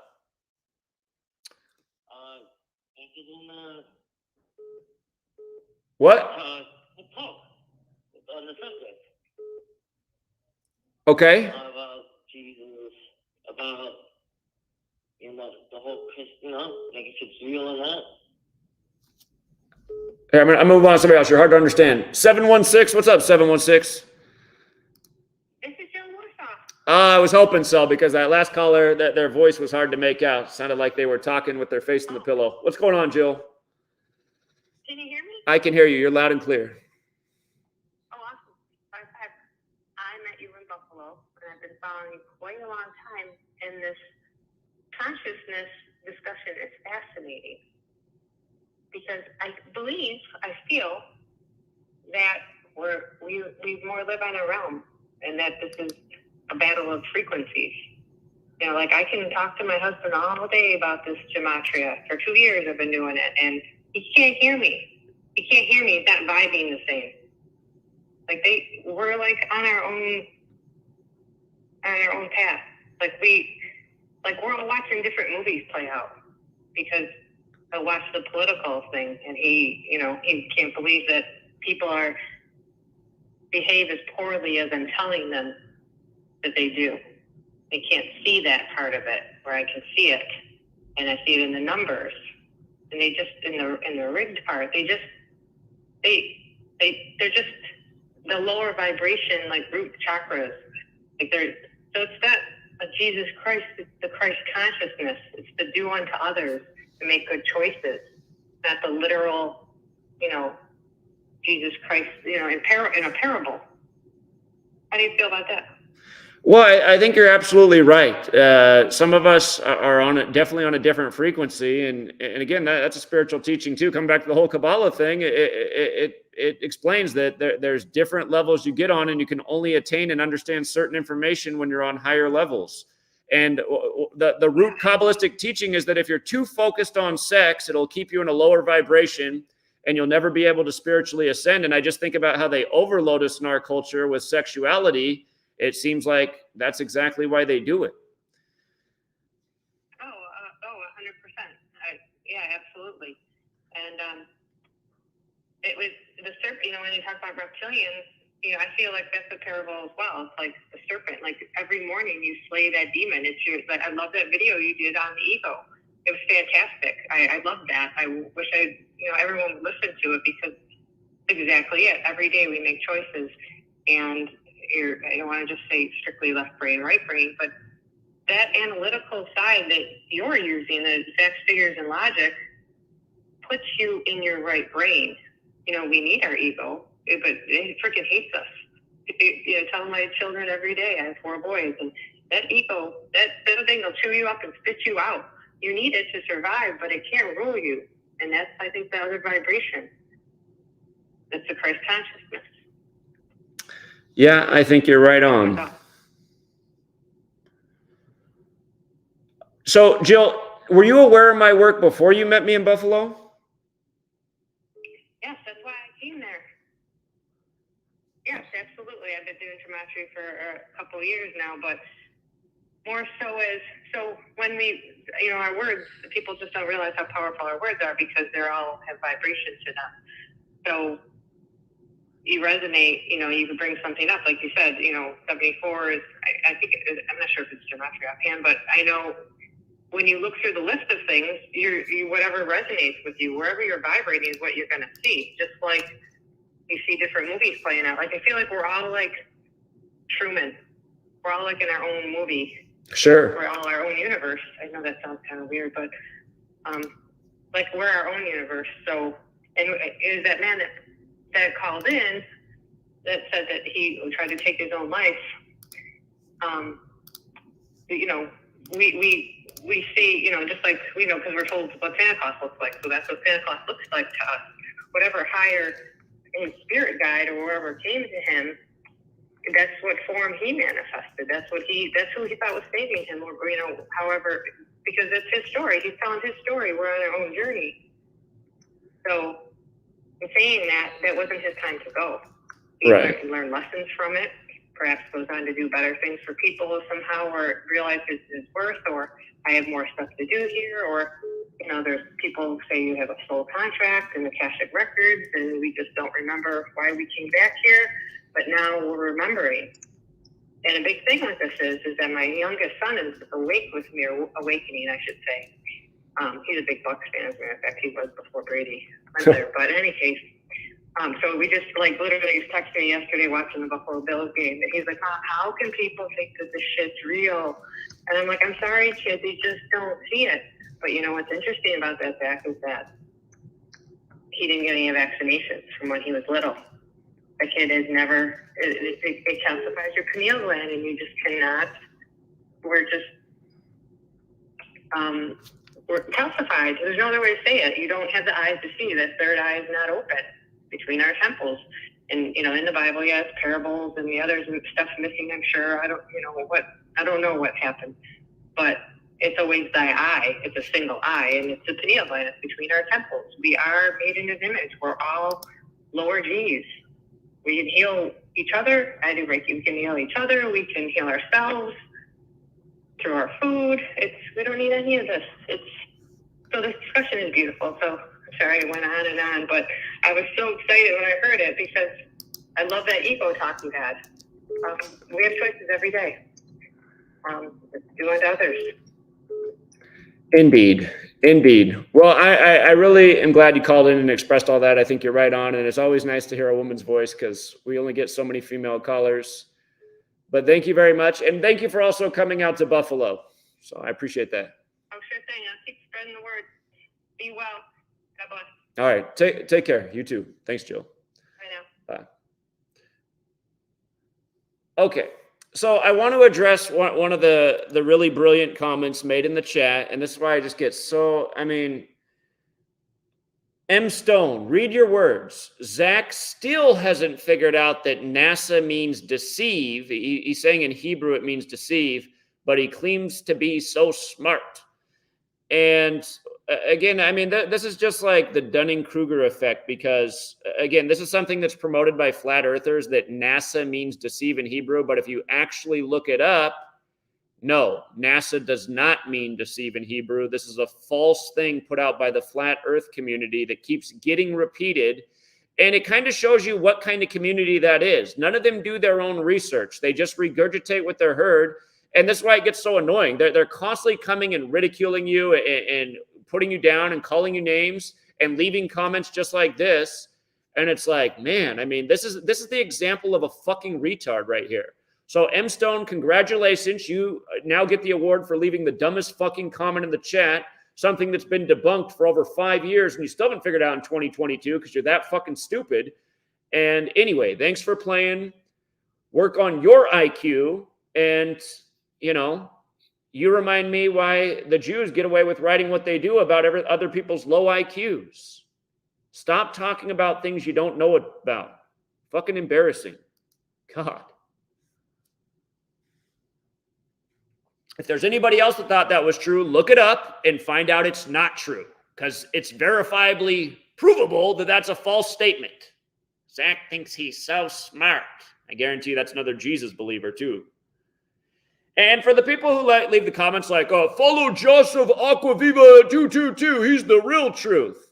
Oh yeah, he's the real truth. Let's see, he learned everything from me, and then he tries to use what he learned from me to do exactly what I told people not to do from the beginning. I said, this knowledge isn't best applied to your own life. It's best applied to how the media manipulates us every day, which is why I teach it. There is an organic side of the code. But again, he is a clown and a criminal and a dishonest person because, again, he'll take a clip of me talking about the shape of a cube where I try to make a cube with my hands, and they'll say, see, Zach's in the Illuminati. He's doing the Illuminati hand symbol. It's like, okay, well, what don't we understand about context here? If I'm talking about a cube and I'm trying to make a shape that's like a cube with my hands, God. It's like the real thing to say about that video is, man, it's pretty cool that Zach, for his birthday, instead of going out and partying and doing something himself, he drove 3 hours each direction to try and engage with people in Seattle about what's going on in the pandemic. But no, nobody made a video to thank me for doing that. Instead, one video was made showing how in one part of the video, I tried to make a cube with my hands, and then I got accused of being a Freemason in the Illuminati. Yeah, follow the Jesus freak who's a fucking retard. What's up, 917? Hey, the whole, like, about, like, what you're talking about, like, it's Jesus. You see, people that use it the wrong way, you know? I'm listening. I'm listening to your point. Right, the Old Testament. It didn't happen. It's all, you know, it never happened. Not like real, you know. But the Kabbalah is the key to decode it. Believe it or not. And like in the book of Ezekiel, elephants Levi by line by line, next line, he this deep decoded, and it's all science. It's all science, and you know Moses, his brother Aaron. People don't even know like how he split the sea. I mean, it's in the book of Joshua. You know,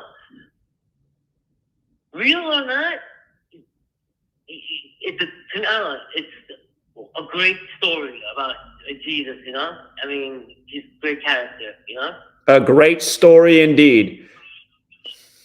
But yeah, right. You know, I think who cares? I think that's not really important about is he real or not. Well, just his teachings. You know, maybe that's what you want to get out of. You know. And the Kabbalah was given to Moses, so it's not older than the Old Testament. What's not older than the Old Testament? The Kabbalah. Well, but you have to use the story to come up with that, right? Yeah, it supposedly because that was the wisdom of the angel. And Moses, somehow, like he got it, they gave it to him, I would think just logically, if it's documented in the Bible that that's the order it happened in, then the Bible was written after that, so it must have come before. Well, yeah, I guess, if you look. See how easy it was to just reverse your whole opinion? That means so if you're calling in to make an argument and I can easily reverse it in one sentence, then you're not making a good argument, right? I'm sorry? All right. Appreciate the call, man. You have a great day. I'm sorry? I'm sorry, but we're eating up too much airtime here.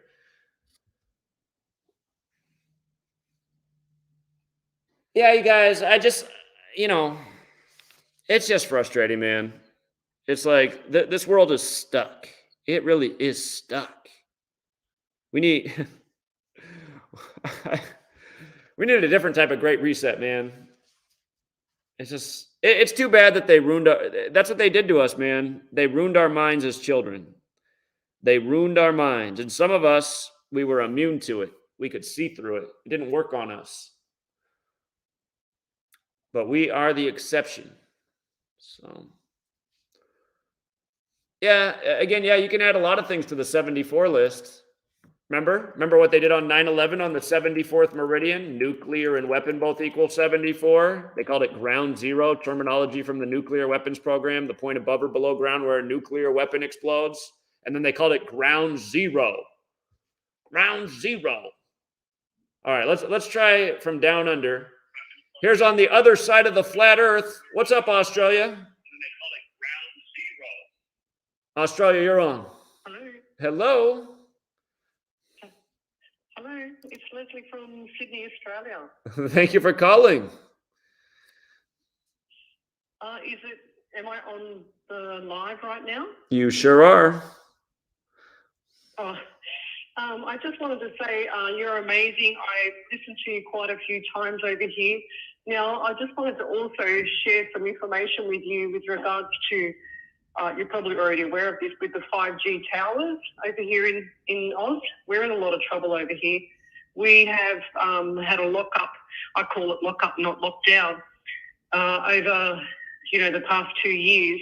However, what they did was they rolled out pretty much all the 5G towers, and I couldn't work out how they actually put in the infrastructure without any of the public noticing, all the cabling and all the systems and, the construction work behind it. And well, it's an upgrade on the infrastructure that was already there, right? They upgraded the infrastructure that was already there. That's right, because exactly, and I worked out when it was, which was NBN won the contract for the entire Australia to roll out the internet, the new cabling for the internet. That was about 5 or 6 years beforehand, because I had a lot of problems with when they rolled it out. The water got in it when it rained and wrecked all the internet for our houses in those streets.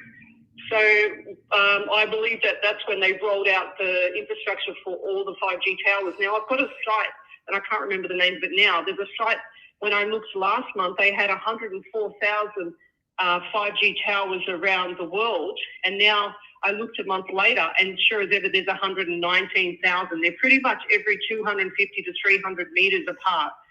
And that's around the world. It's insane what they're doing to us. Well, I would encourage everybody to come to Prosser, Washington, because we do not have 5G. I actually went to the store to ask when they plan to bring 5G to this town, and they said it's at least 2 years off. I live in a small town in Washington State.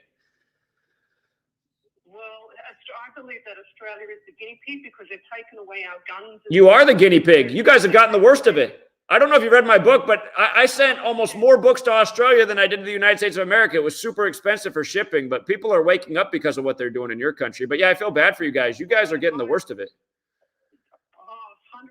Look, and they're doing all the now every single day they'll come across and they'll do the flooding of the properties and things like that. So what they do is they get the chemtrail planes and they spray the air when it's a beautiful sunny day, and then and then I did a video of it the other day on Saturday, and I said, look, guys, I bet you any money that it'll rain in 24 hours. And what happens? Sure as ever, it rains in 24 hours, and it's because they've been spraying the air and they're just flooding us. So they're flooding us.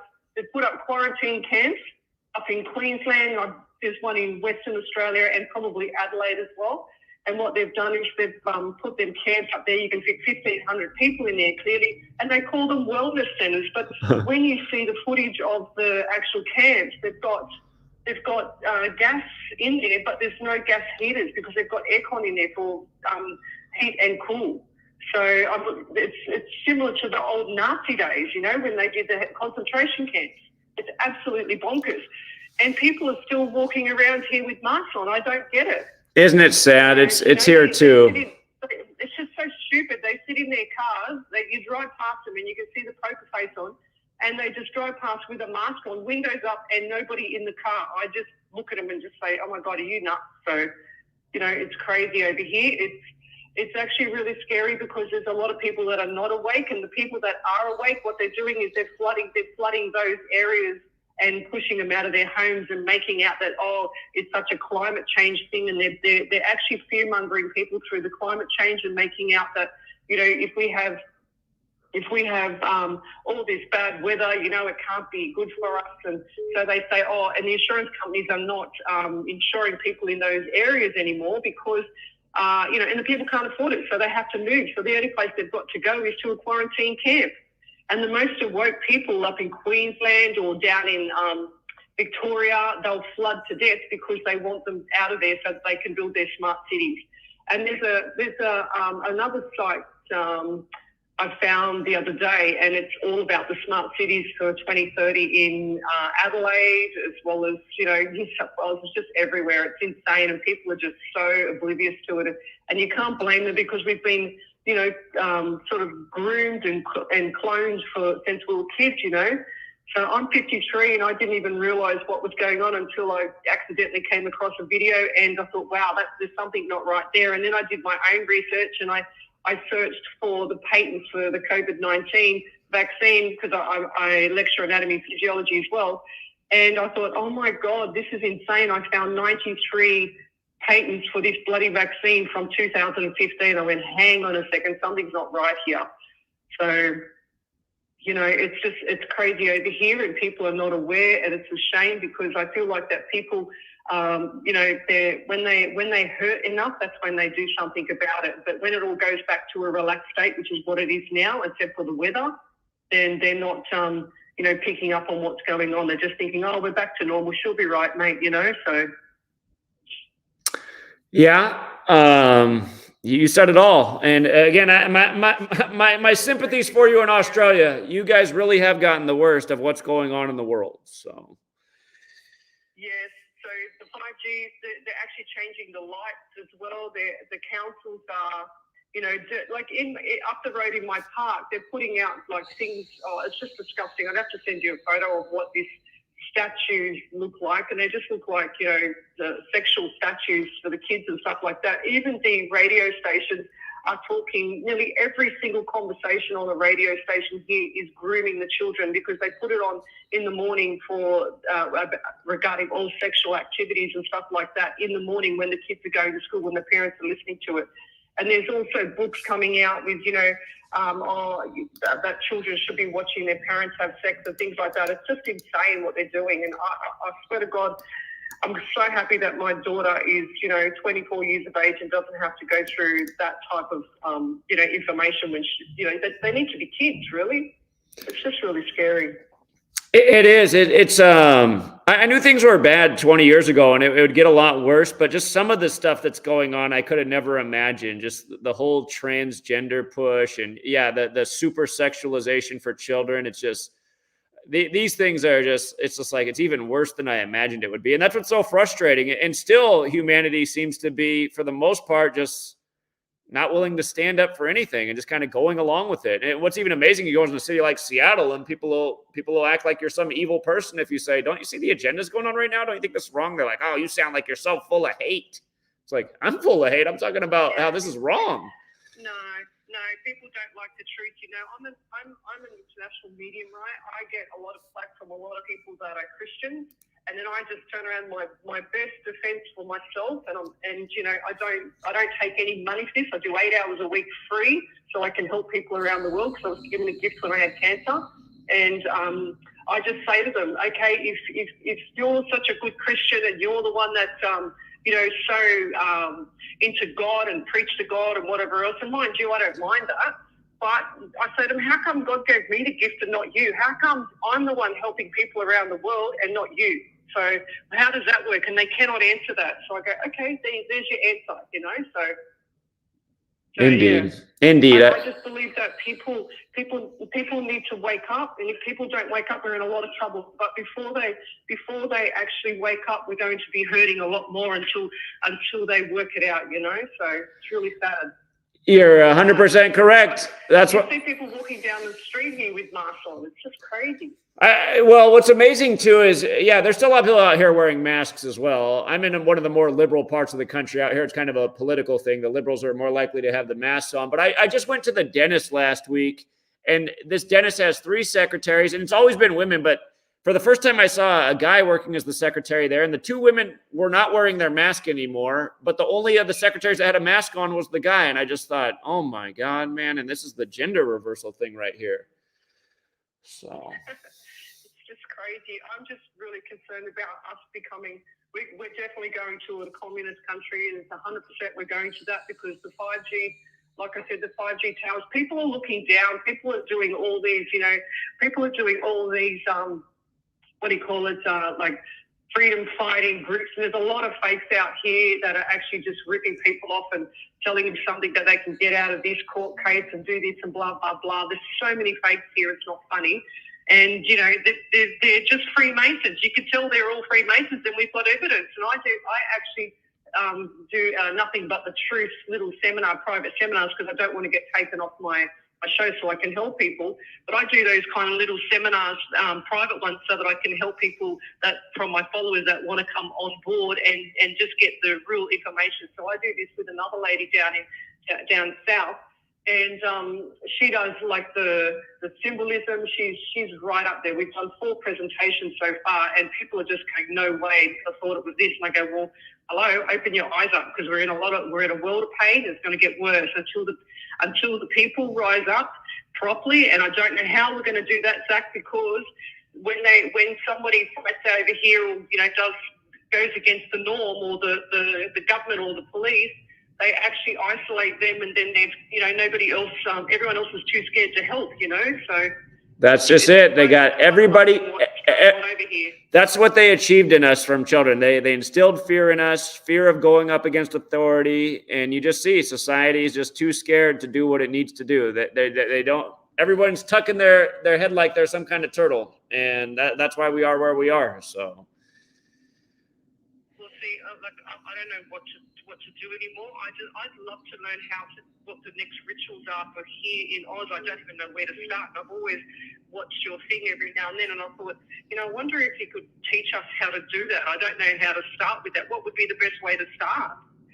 Well, like I've been telling people, I honestly think one of the only things we could do at this point, and it's not exactly a solution, but it would be buying yourself some time, is figure out a way to get outside of the cities and find some land and grow your own food, because that's another big agenda that's going to get worse and worse. Growing your own food. I tell everybody to do that, grow their own food. I think that's one of the, sadly, I think that's one of the only things we can do, because if humanity's not going to stand up, it's like you got to really look out for yourself and just try to keep yourself out of harm's way to the best of your ability. So. Yeah. No, what I meant was, my question was, how do I start to understand the gematria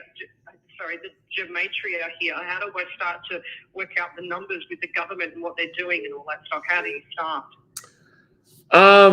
What's the best way? Well, I could show you some things that they've done in Australia that I've documented. Yeah, that'd be cool. Could you help us over here to work out what's going on? Because it's clearly we're in a lot of trouble, but nobody knows where to start, or no one knows which way to turn, to be honest. The reason that your country got the worst, here, I'll explain to you why your country got the worst of it. It's because Australia's gematria, it equals 102, which is a huge number with all of their rituals. The phrase art of war is 102. Again, they said that this pandemic was the worst pandemic since Spanish flu. Not only does art of war equal 102, so does World War. And they said this was the worst pandemic since Spanish flu, and it came 102 years after Spanish flu, and Spanish flu came out of World War I.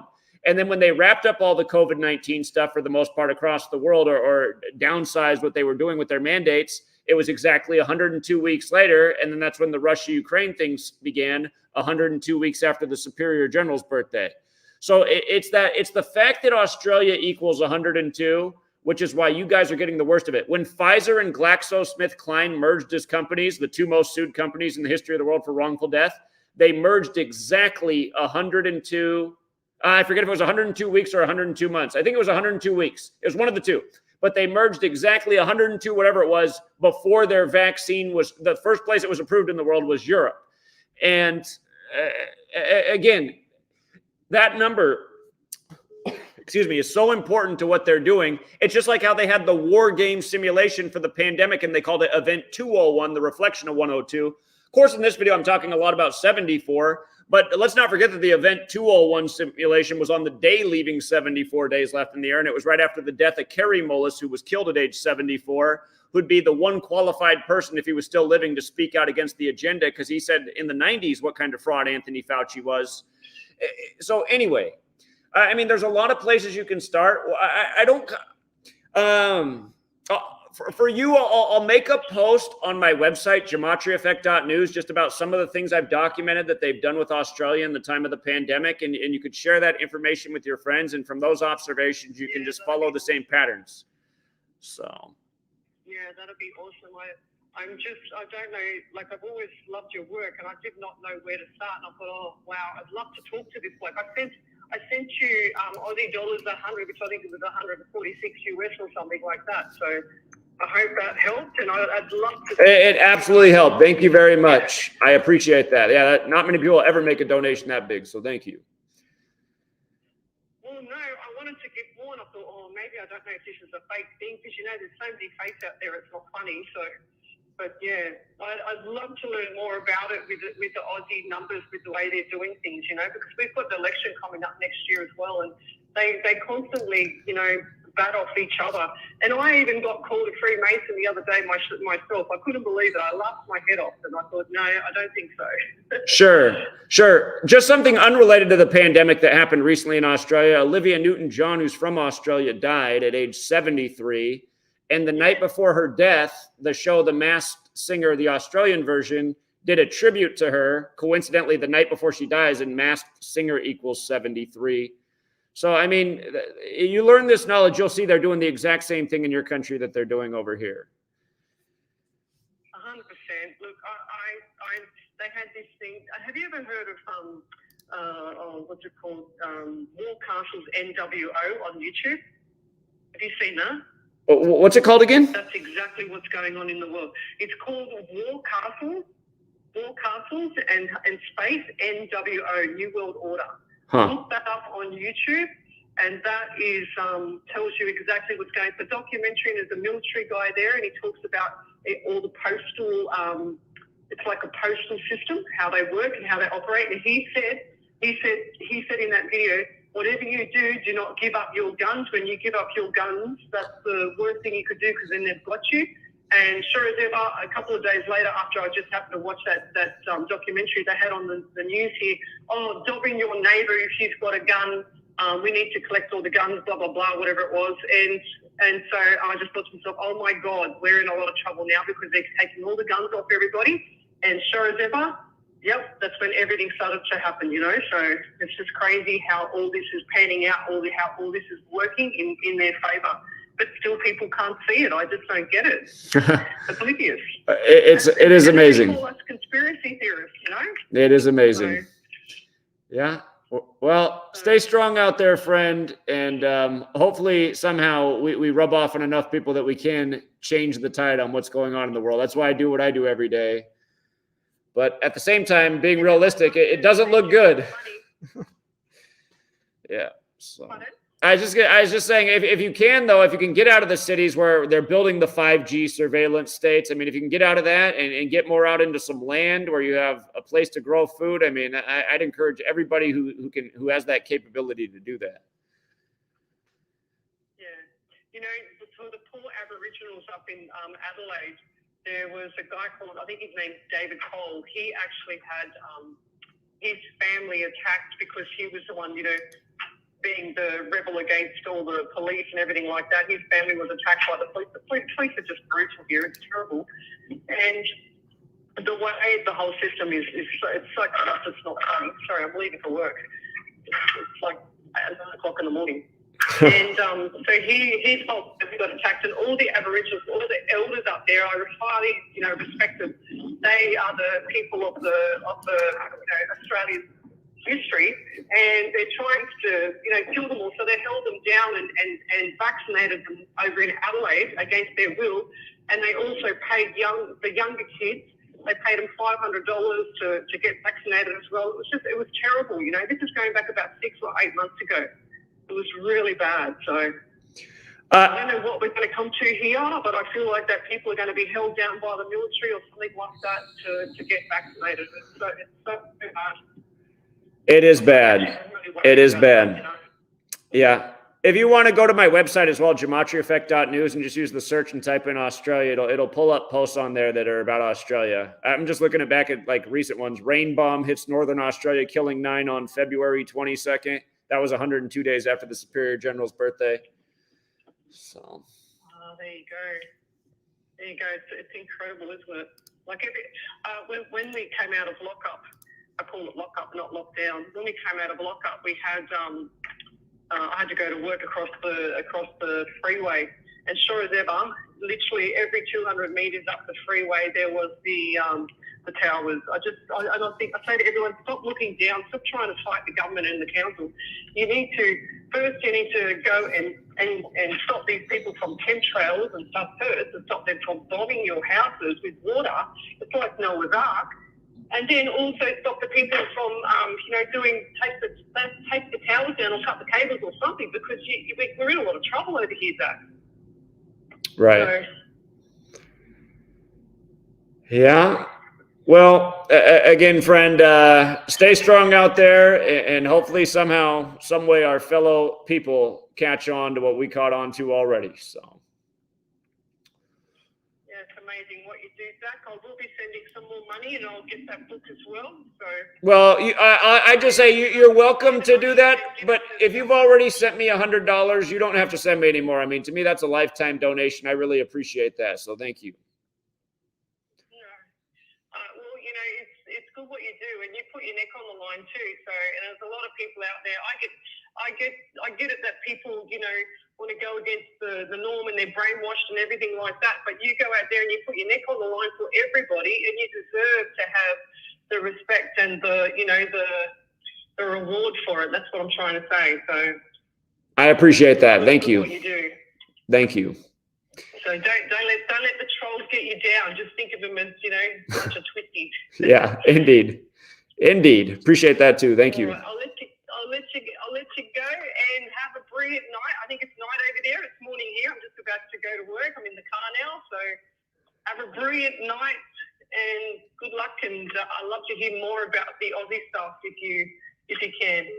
Okay, I will do that just for you. Thank you for calling in today. You have a great day. Thanks. You're welcome. All right, take care. You too. Bye-bye. Bye. 443. How you doing? What's up? I just wanted to say that COVID was just a test run for a financial disaster that's going to be coming up.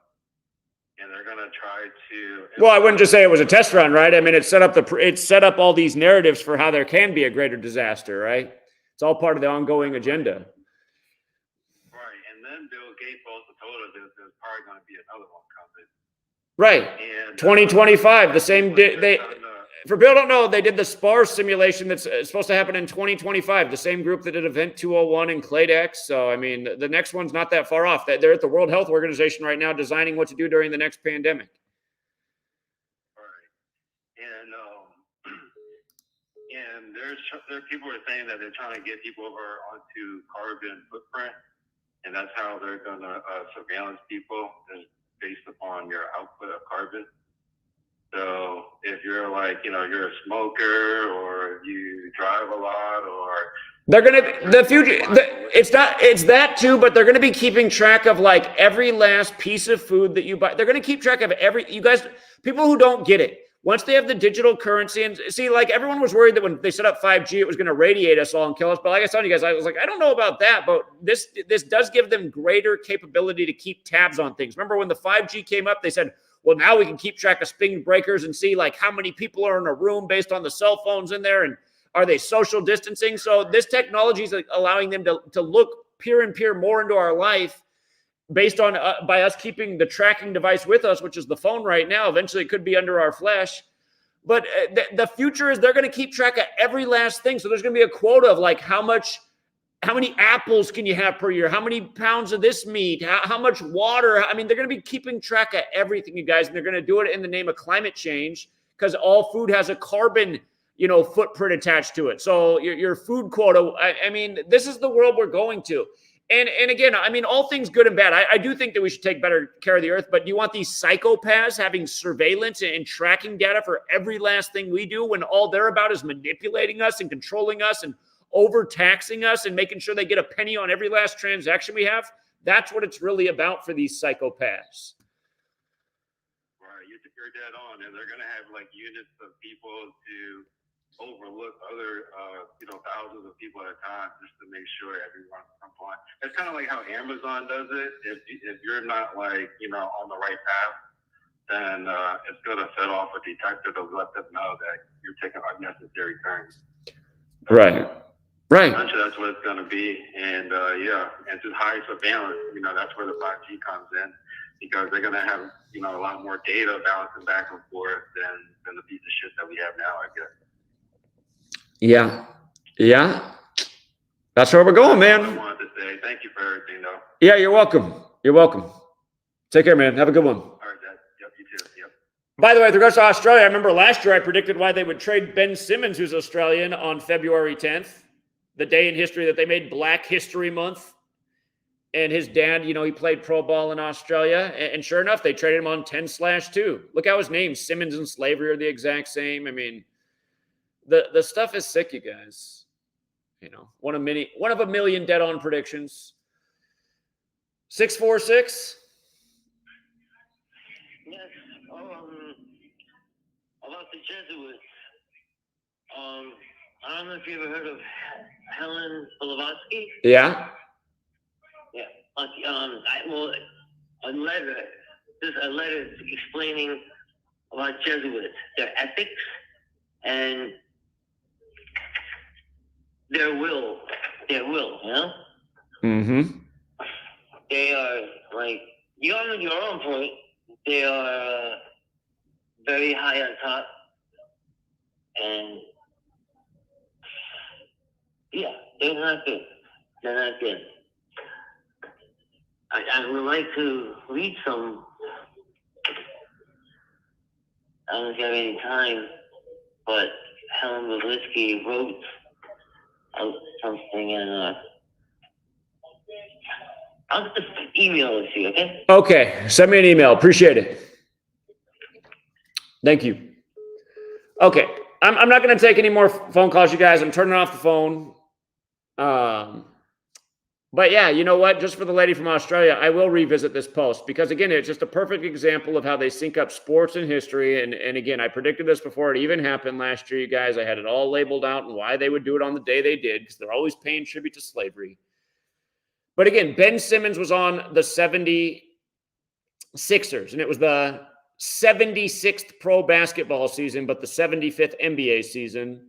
And again, this is why they trade him on 10/2. Look at Simmons and Slavery and the overlap with Australia. And he was an LSU Tiger. And you know the old nursery rhyme, eeny, meeny, miny, mo. There's a racist version of that where it's not catch a tiger, it's catch a N-word, which also equals 42, like Melbourne in February, which is Black History Month. Of course, Ben Simmons is born on the 201st day of the year. But again, notice how Tiger, Slave, Negro, Rasta, Blues, they're all 59 forward, 76 in reverse. And again, he's on the 76ers in the 76th pro basketball season. And when they traded him, he was on 275 games with the 76ers, Philadelphia 76ers, 275, like Gerald Rudolph Ford, like federal government. And the reason that that's up there, Gerald Rudolph Ford, is because he's the president that recognized Black History Month in the year 76 on the date February 10th. You know, the federal government recognizes Black History Month on the perfect day. And then all these years later on the same day, they're doing this. I'm sure they've done rituals like this a million times in between. But as time goes on, we figure it out more and more. And again, I mean, it's just sad that, oh, by the way, his dad's name, Benjamin David Simmons, 210. We write February 10th, 2/10. So his dad played pro ball in Australia. But yeah, it's just, you know, a gazillion examples of the relevance of gematria. I'm trying to scroll back to an older post. It was years ago, though. There were these two terrorism rituals in Australia, and I can't remember if they were 90, I think they were 94 weeks apart. They might have been 94 months apart. I think it was weeks. But the word terror is 94. Just like how the World Trade Center's opened on the 94th day of the year. It's in here somewhere. I got to go through all these other posts.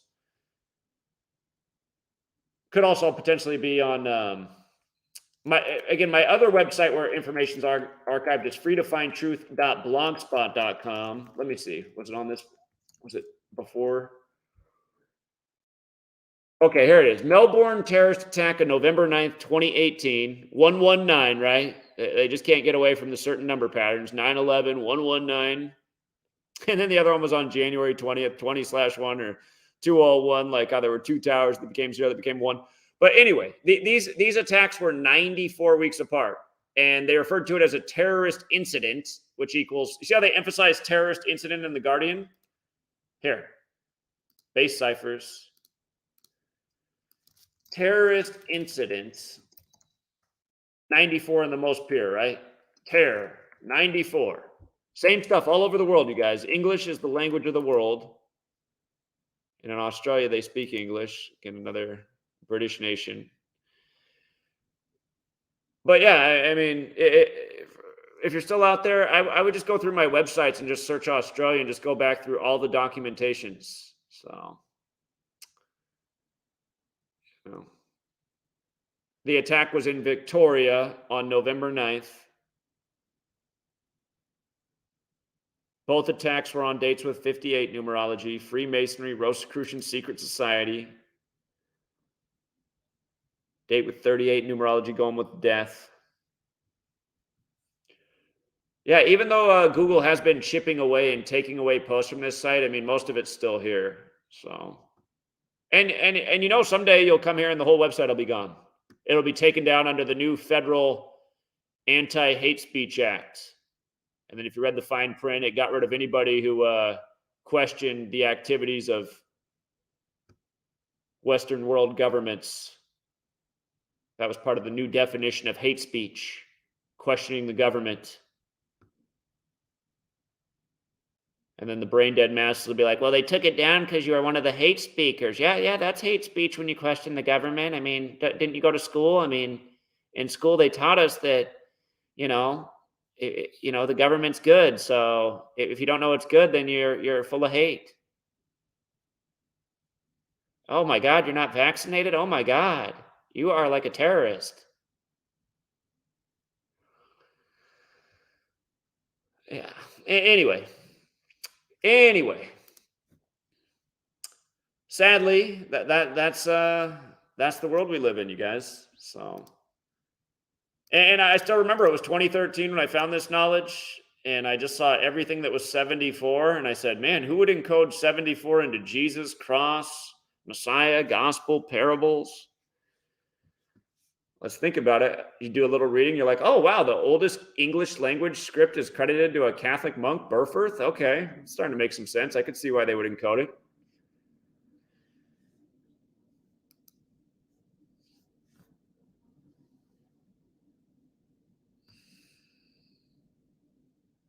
All right, you guys, I do got to do other things. This stream went on a lot longer than I intended it to, but yeah. For the guy out there whose song I played, his little song he made making fun of me, that same guy also did a video saying that I'm not a real man because I don't have children. And, that kind of burns a little bit, because if I have one regret about my life, it's that I don't have children. I like children a lot, and I would be a good dad. But,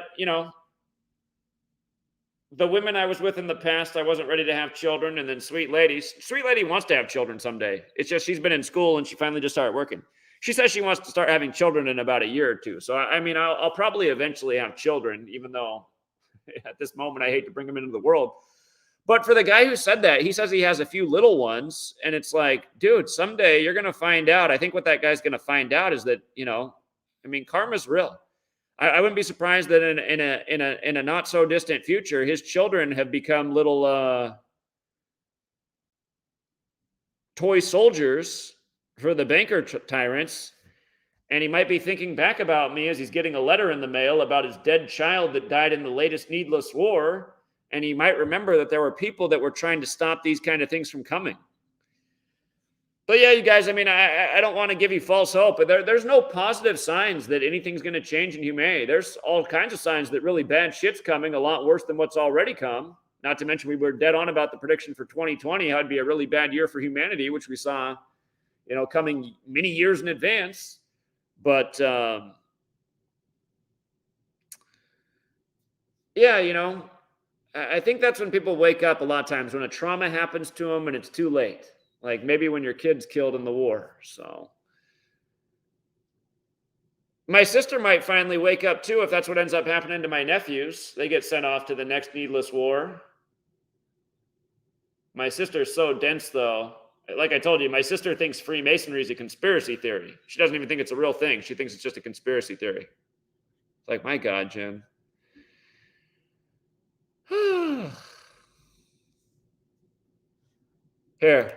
Here's the quote to sum it up. People are going, hey, yeah, right, the Matrix, call me. I want to close out this stream with the words of yeah, right, the Matrix. Let me see how he feels. Let's hear from Yeah Right the Matrix before I sign it off. Just hearing the voice of Yeah Right the Matrix might make me feel a little bit better about what's going on right now. He has my real number, so he can get through past the block line. Don't call the 509 number. That's blocked.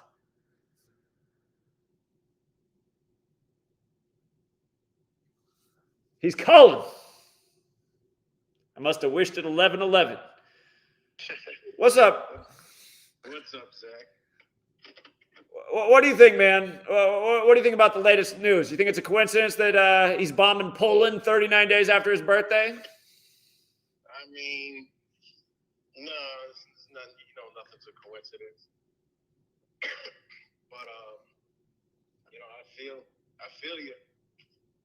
I don't know. Something must be in the air today, but I feel the same way.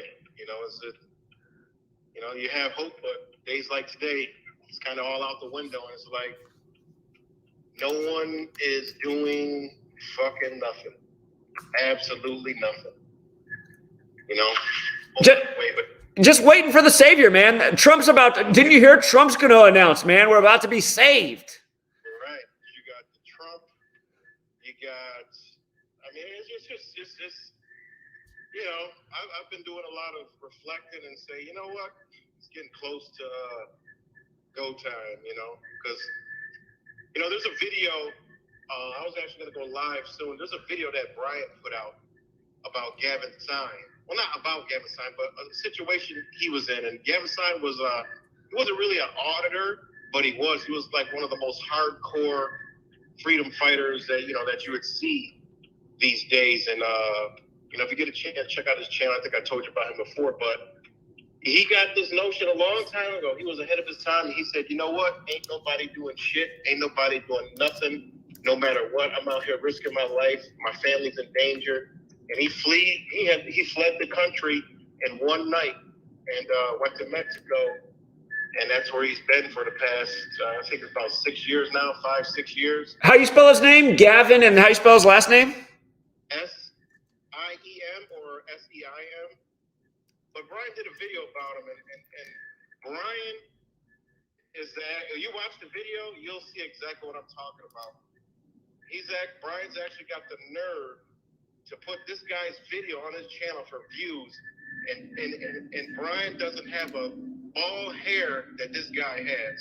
It's like a real slap in the face, because I've talked to Gavin a lot about Mexico and stuff, and to see Brian post that video and talk like we need to do this, and there needs to be more of this, and this, that, I mean, it's a complete fucking joke, and it's people like Brian and that mentality, the way he's portraying and narrating the actual video is the problem.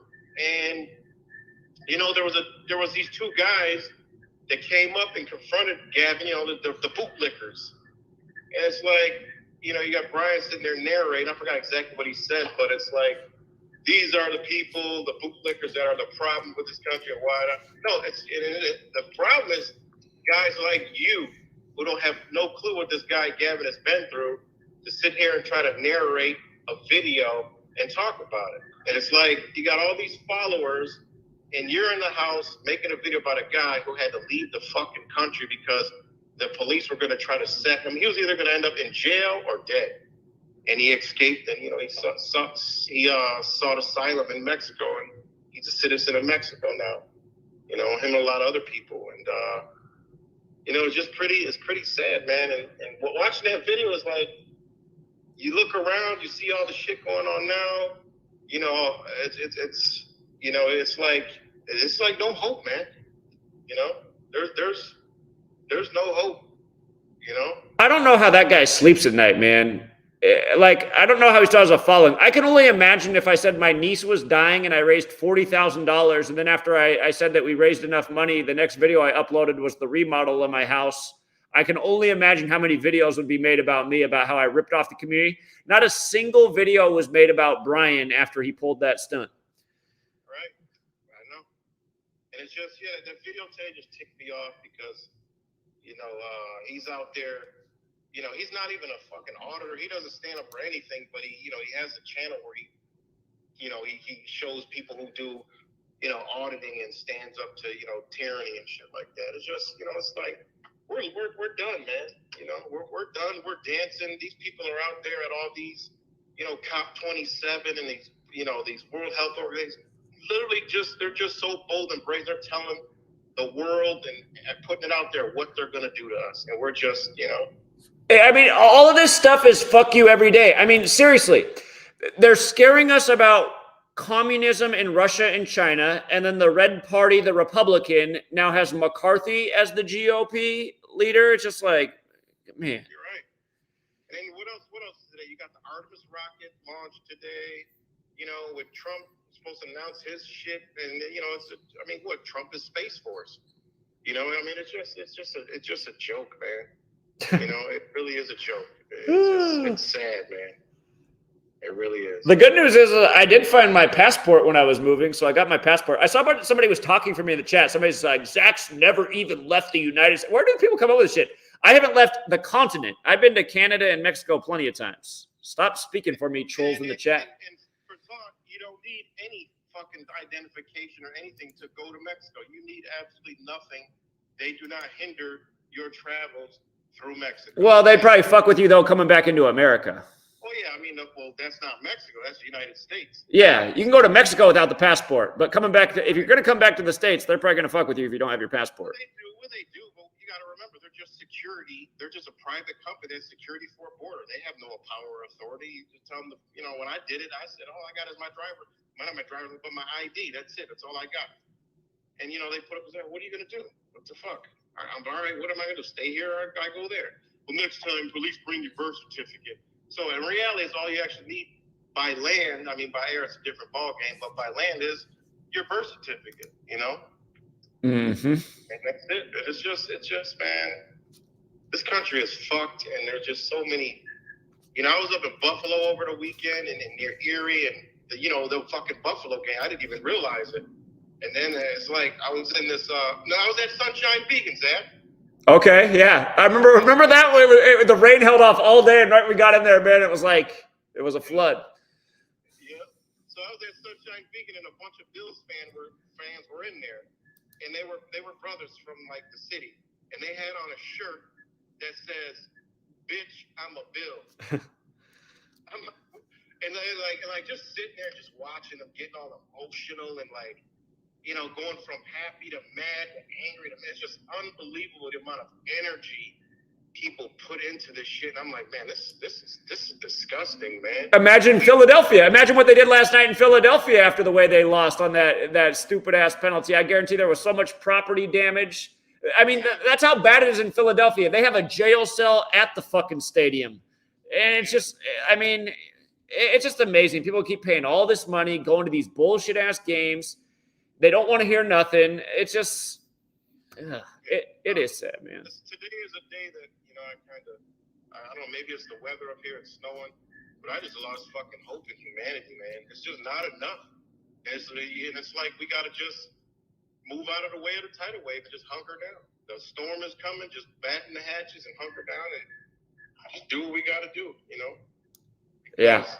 It takes people to lose shit to change. You know, that's why I'm all for, myself, I'm all for fucking crash it. I mean, just I don't care. It doesn't bother me, you know? People need to lose shit to realize what's going on. Then they'll realize it. Then they'll come crawling around.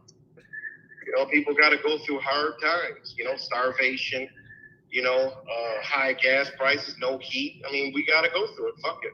They're going to wonder why. They're going to start looking at this shit. They'll be like, damn, was it a conspiracy theory? You know? So. Yeah, I hear it, man. I've been knowing that too, that the only thing that's going to wake up America is some really bad shit they haven't seen in their lifetime. But the problem is it's going to be too late for them when they figure it out. So. Right. And then they know this. That's why they're slow. They got the slow vice. You know, we're sitting in the vice and they're just turning it real slow, you know. So, you know, I mean, I still do have hope, some glimmer of hope in me. You know, because some of these agendas, you know, they're not going to work. You know, whatever this Kyrie agenda is with Kanye West, Donald Trump, and fucking Elon Musk, is it going to work? I mean, who knows? I mean, for now, it's actually bringing a lot of new people waking up. I'm getting a lot of like people I've never even fucking seen in my feed and like talking about shit we were talking about, 5, 6, 7, 8 years ago, which I'm like, oh, and they're young. And I'm like, oh, this is great. But at the same time, it's like, what the fuck are these, what trick do these people got up their sleeve if they're going to come out and let Kanye West talk about some shit that, I mean, what are they up to? And one thing about these psychopaths is, hell, if it's out there, we'll just expose ourselves. We'll just expose ourselves and make it, like a mockery, and then try to flip it to where, oh, Kanye was this and he was that. I don't know, but when they start coming out like that, they got big fucking plans coming. Yeah. Yeah. So I hear it all. So. Yeah, but yeah, man. I don't know. I just, I like Gavin's idea a long time ago. I've been in touch with him for, since he's left, man. And that's, where I got a lot of my ideas of, what, something I need to be doing, So I'm just sitting back and just, waiting for the right time, man. Because, this country is 100% a target. And all the people that come on my channel and your channel and say you need to do this, you need to do that, man, fuck that. You don't understand what is in this nation that they want to do, This country's got to disappear, So, and then one of the things is the freedom, the guns, the mentality of, they come out and say it at Davos. Your Americans' belief in freedom is one of our number one obstacles. Harari said, in the laws. You just see it. People don't really care that much about freedom. They just want to be safe. Right. And one thing about being safe is you got to fight for your shit, But well, you just scare them all the time, and it's just so easy to see how it works. Just scare them and say, "Oh, see, that's scary. So here, just give this up, and you'll be so safe." And it's another thing that's crazy is, everyone's sick across the whole fucking United States. There's no precautions. I would say, honestly, now would be a good time to push a fucking pandemic because everything is, to the max. The hospitals are full, doctors' offices are full, fucking medicine counters are empty and shit. It's like, it's insane all across the United States. Because I just travel from Texas up to here. It's all the same everywhere. And I'm like, isn't that strange? When there was a pandemic, there wasn't shit. But now, shit, you could get away with pushing a pandemic. It's like, it's like a big slap in the face to people. Indeed. Indeed. But that's about it, man. I feel your frustrations, Yeah, it's just, the stuff they do to us is, again, I always go back to the analogy. It's just like when you're a little kid and you're in the room with like your uncles and aunts and they're telling adult jokes and they're laughing and you're like, I don't get it. What are they talking about? It's less like the people who rule over us. It's like they're the adults and everyone else in this country is a little kid with their, they can't see the obvious. Right. That's how they speak to us through their fucking media devices, the TVs and the social media. They speak slow with their hands and they fucking use language like that you would use for fucking 6th and 7th graders. And I don't even want to insult 6th and 7th graders, but that's how dumb the fucking adult is.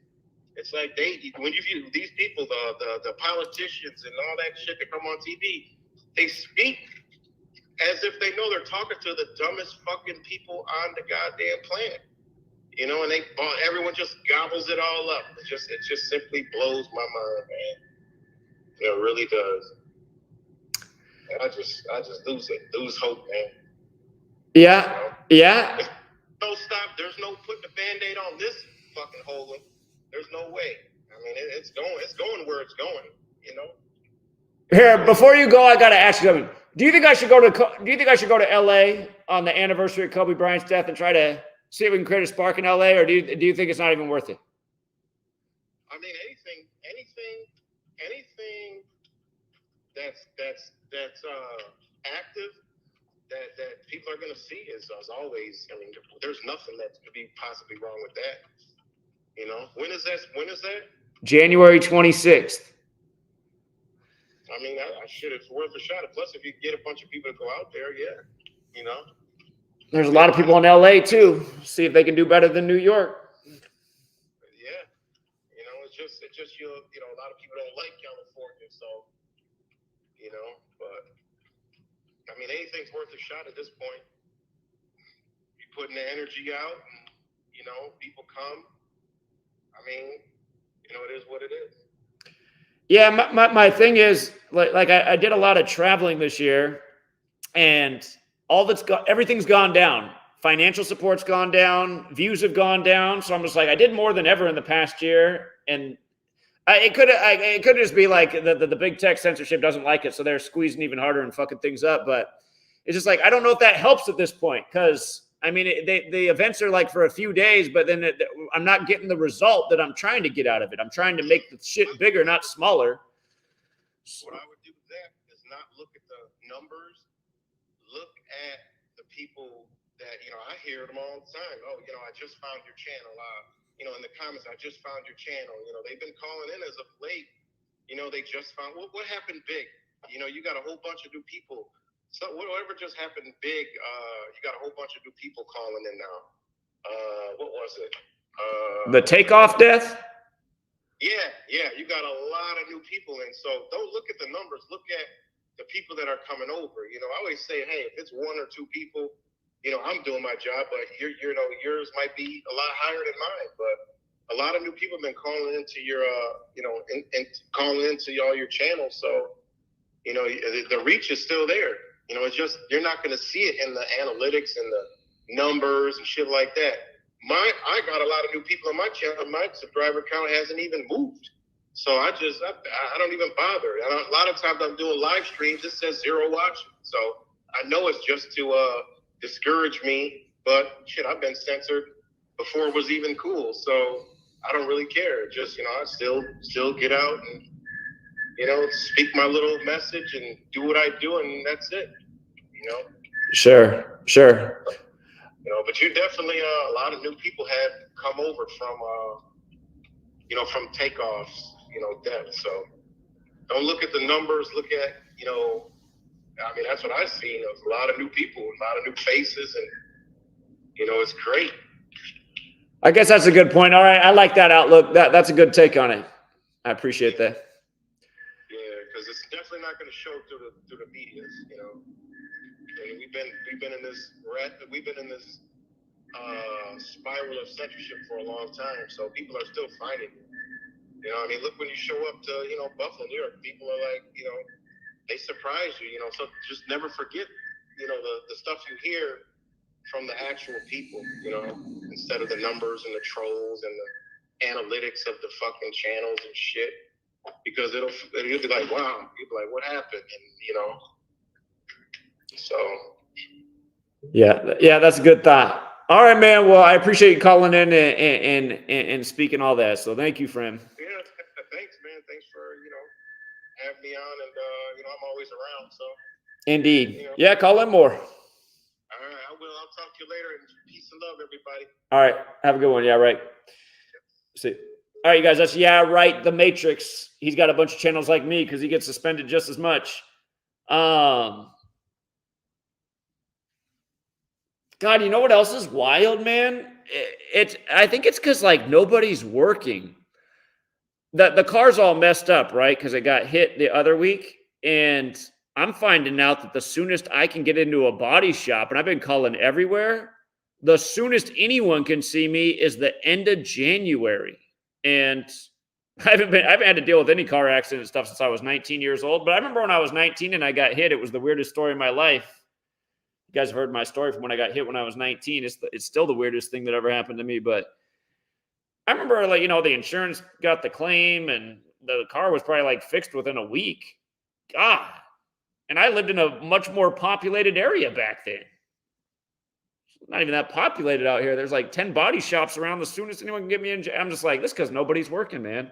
I can't figure out what's going on in this country. Shit's never been more expensive, and nobody's working. And every single workplace has signs: help wanted, help needed, now hiring.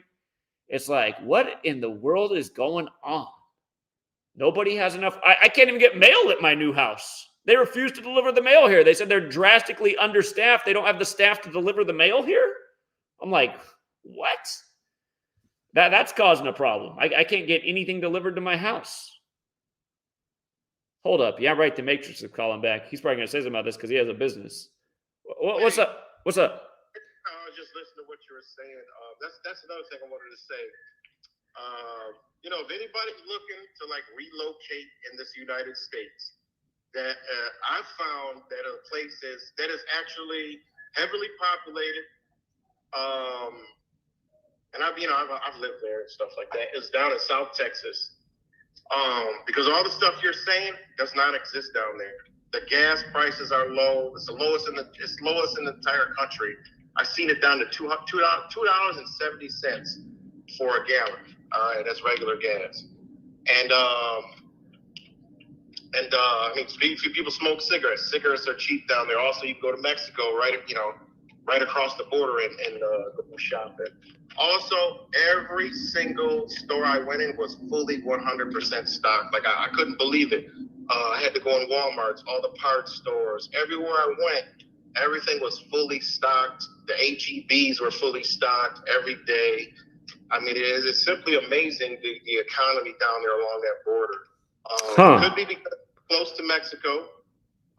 It's like there's McAllen, there's Brownsville, there's Mission, Texas, all these areas. Like millions of people live down in the area. It's about 90% Mexican. And it's a good place to go check out. You also have South Padre Island. It's like one of the most beautiful beaches around. Probably one of the largest beaches in the United States. But it's a beautiful place, beautiful people. I mean, it's amazing on the energy of the people down there. It's like nothing I've ever seen, anywhere in the United States, and I do travel a lot. And then down there also is if you're a person who have an idea, down there, you can make it happen because everyone's always looking for something. You barely see Amazon, FedEx truck because the people down there like to go out and get their stuff, So, you're talking about the body shops and all that. There's a huge problem, here. I mean, people can't get in collision shops for months, and the same thing with repair shops. And traveling the country from north to south in the midsection. Everywhere I went, there was help wanted signs, except down there. I talked to some of the guys at the auto parts store. I was like, "You guys have have any employment problems?" They're like, "No," because they're Mexican. They're gonna work. They're gonna work. You get a lot of bang for your buck. If you're renting or buying, it's cheap down there. It's a full 365-day a year growing season, so that's a plus. So just something I wanted to shoot out there because I heard you talking about. So South Texas, like way down at the tip. Oh, it's at the tip. Yeah, it's literally right there. It's right there. It's beautiful too. I mean, it's really a beautiful place. And you don't see all the agendas. You don't see down there BLM. You don't see none of that shit. I mean, they're big into their local politics, but you don't see a lot of certain things down there. So that's good to know. That's good to know. Gas is really, really cheap. Plus the weather, the weather's better than Florida, and it's more tropical than Florida. They have dolphins dolphins down there and all kinds of crazy shit. So, but just throw that out there. And I mean, I was just shocked at the amount of things that were stocked in all these stores. Because I come back on my way up, I go to some of these places, they're damn near fucking empty. They are. I needed a few things at Home Depot the other day, and they didn't have a single one of them. I was just like, wow. Yeah. I went to Home Depot there, and I just could not believe how stocked wood. Everything's fully stocked. I'm like, what is going on down here? So. All right. Sounds like I need to relocate. But I just wanted to pass that information along. And then the good thing about it is, you're literally within 5 minutes. If you wanted to go to Mexico, you go right into Mexico. Right. Your dollar goes a long way over that border. Indeed. All right, good advice. I appreciate that. All right, I'll let you go. Thanks. All right. I appreciate it. Have a good one, man. Well, just got done moving. Maybe we'll have to move again. Woo. Yeah, it is the strangest of times, though. It's like, you know, I can't figure out if this is worse than we thought. What is SADS? Because you haven't heard.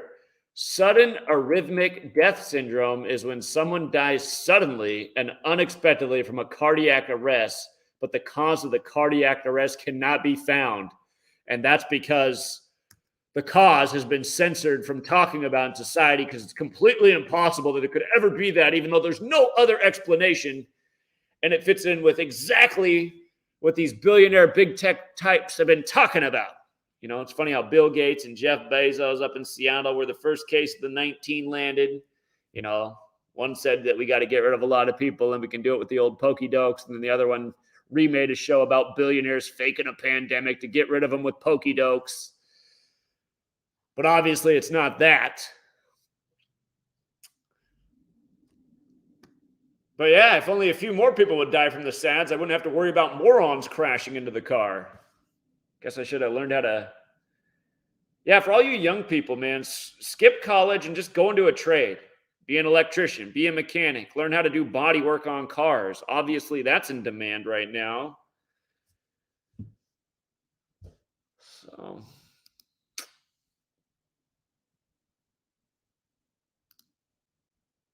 Shout out to John Mendoza. He says he's from Donna, Texas. Oh, my mom would fit right in there. My mom's name's Donna. The lady who crashed into Sweet Lady was Donna. I'm from Donna, Texas, where the guy is speaking about. I've been talking to my family about your work. Some asleep are interested. I appreciate that, John Mendoza. I guess you're in the right place, man. Feel blessed. I don't know what the Matrix is doing, though. He keeps talking about moving down there, but he keeps staying in his hometown, which he's not too happy about. I guess it's hard to leave home, huh? So, yeah, right, confirms. He said, Donna, yep, that's the spot. Maybe it was a sign all along, having the mom Donna. I'm just supposed to end up in Donna, Texas. Talk to Sweet Lady about it. I know we just moved, but are you ready to move again?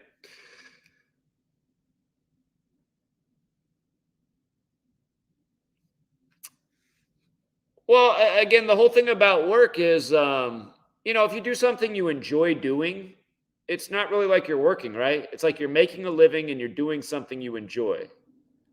So, yeah, it's just like teaching. I like teaching. So even though I hated the school system, that's why I went into the school system, just because I like teaching and working with youth. And I did enjoy it, but when you have authority over you, that's the thing I would encourage everybody to get away from. Get a job where you're the boss and you don't have somebody over you telling you what to do. Because then you got to start putting up with all kinds of BS. I don't do well with BS. Oh, by the way, latest email from the person who spams me all the time. Hey, asshole, you're going to be held accountable for every word you speak against Jesus. Okay. All right. Well, again, all I'm saying is I don't see why there'd be a middleman to God, and all these Jesus people seem to be a huge part of the problem. They seem to be like an anchor dragging humanity to the bottom. So,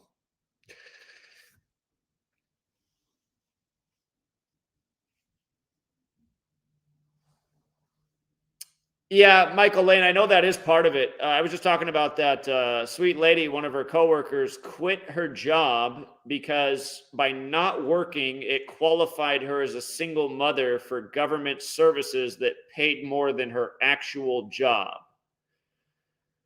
So, and again, I mean, a lot of women are incentivized to be single mothers and kick the man out of the house because then they got a nice, cozy check.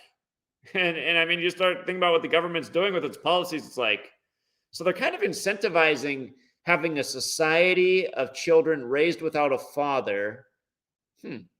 I wonder if they want a society where children are a little bit more emasculated and,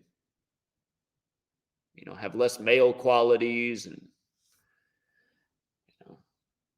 that same guy whose song I played earlier, the song he made making fun of me, he was making fun of my energy level. He says, like, look at Zach. Zach's just like so angry about everything. Compare that to me. Like, I'm content and happy because, I have Jesus.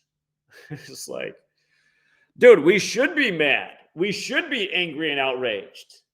I'm sorry. I can't delude myself and just go, well, the whole world is evil and all this bad stuff's happening to all these people. But you know what? Let me just shut all that off and let me just say that here I am, just safe with Jesus.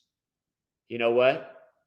Life is so much better now that I've just accepted Jesus. I don't even have to worry about anything anymore. It's just me and Jesus. I saw that homeless guy over there, and it's too bad, but you know what? I'm just going to worry about me and Jesus over here.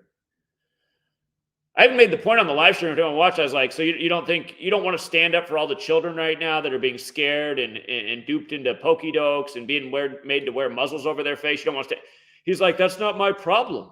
It's like, oh, okay. Yeah, you're right. Okay. You're right. All you got to do is just believe in Jesus and not worry about anything but besides you and your relationship with Jesus. Man, this relationship with me and Jesus is really one-sided, man. I keep talking about how much I love Jesus and how great Jesus is, but Jesus never says anything to me. You guys, if this bullshit wasn't put on us from children, we would look at this as a mental illness. We'd be like, have this many people lost their minds? They're talking about this fictional character from this book. Imagine like if you woke up and it's like 100 years later and somehow people don't talk about Jesus anymore, but it's Waldo. Everybody's found content with Waldo.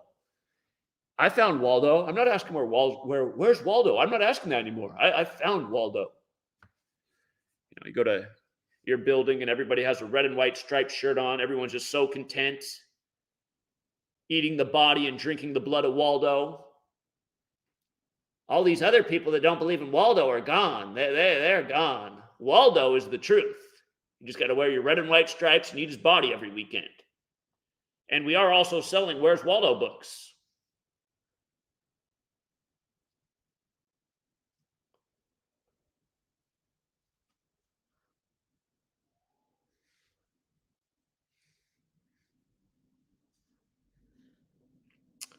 Well, I'm glad it's bringing you guys smiles. I got to be honest. I am just... Yeah, man. It's that quote. Let's put the quote on the screen. Let me get it right. Well, who said it and how is it actually? You can't convince a believer of anything. Who had this quote?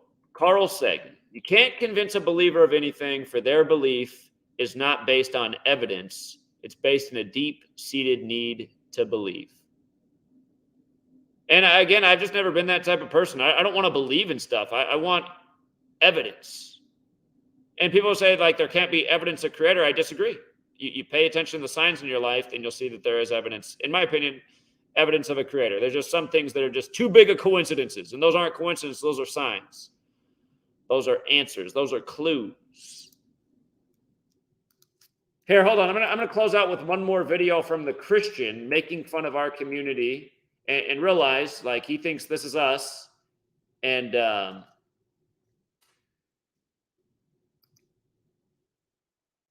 let me see.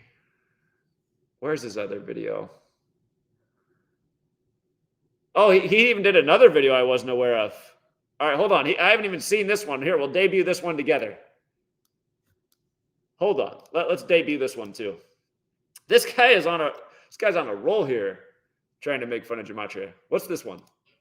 And the next number, folks, is 47. 47. 47. Wait, what? What? 47? What is this place? What I gotta get 47 is a Trump cipher, a Sumerian reverse ordinals. 47, the second Gematria, Kabbalist. I gotta get out. What is this place? I gotta get out of this place. What? Dude, dab it, dab the number. And the next number is 63, 63, like the year 1963, 63. Okay. You know what? There is an element of truth to that, because there are some people who get too carried away in the numbers, but at the same time, it's like, you shouldn't be making fun of the 47 thing. It could pull everyone out of the political bullshit that they do day after day. I mean, look at Trump. They have to make a headline. His absence from, what's his social media website? Truth Social. He returns. And then you look, and of course, Truth Social equals 47. He returns after 47 days. He's going to make his announcement today. Today, if you count today through the end of the year, it's a total of 47 days. I mean, so again, he makes it seem like that's what I'm like. And it's like, no, I just look at how the knowledge actually applies to things that matter. I don't get caught up in if I was at bingo night and they called out the number 47. But there are people who leave comments like that sometimes. And so, I mean, there's an element of truth to his joke. But again, this is the guy who also, if you watched when I was on his stream, he said, and the only reason I ended up on his stream is because somebody let me know he had a video called Gematria, making fun of how stupid it was. And then I went on there and explained to him why it wasn't stupid. And if you guys watch that stream, he said back to me, he's like, well, I already know the media is bullshit and politics is bankrupt. And so I don't need Gematria to tell me more about that. And I was like, yeah, but other people who don't know these things, this can be evidence for them to help them break out of the spell. And he's like, well, I mean, like, I'm not trying to do that because I've already found peace with Jesus. Start making some videos making fun of this fucking retard. But here, let's watch this one that he makes fun of. Can you, Jim Bob, or anyone else tell me how? And by the way, he blocked the top number out of the corner because he got called out. His number up there is the number he blocked out of the top left corner is 2. He has 201 in his corner. But here we go. Can you, Jim Bob, or anyone else tell me how or why this isn't important information? On that memorable day of 9/11, G.W. Bush was in the second grade classroom reading along with the students The Pet Goat from the book Reading Mastery number 2. The words Reading Mastery 2 have a numerical value of 177 in the English ordinal cipher, and 255 in the reverse ordinal cipher. The words George Walker Bush have the same exact numerical values as 177 and 255 in the same exact ciphers as Reading Mastery 2. In Gematria, Reading Mastery 2 equals 177 English. George Walker Bush, 177 English. The Jesuit Order, 177 English. The Old Serpent, 177 English. New World Order, 177 English. Note, English ordinal cipher is simply A equals 1, B equals 2, C equals 3. All those words have the same numerical value in the same cipher. That, my friend, is no coincidence.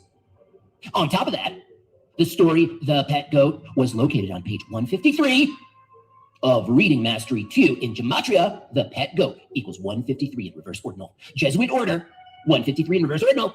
The Illuminati, 153 in English ordinal. Once again, no coincidences, friend. The producer of the well-known Pet Goat is Heliofont.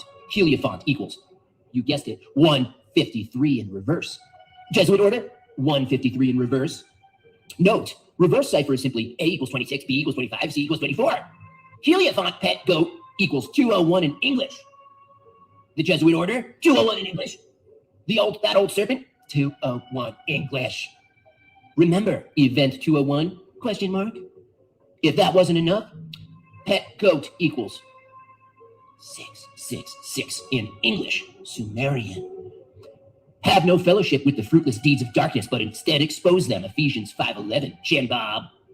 In a time of great deception, Gematria can be used to help wake up others. How is that not valuable at the time when MOTB is being administered and the beast system is being introduced?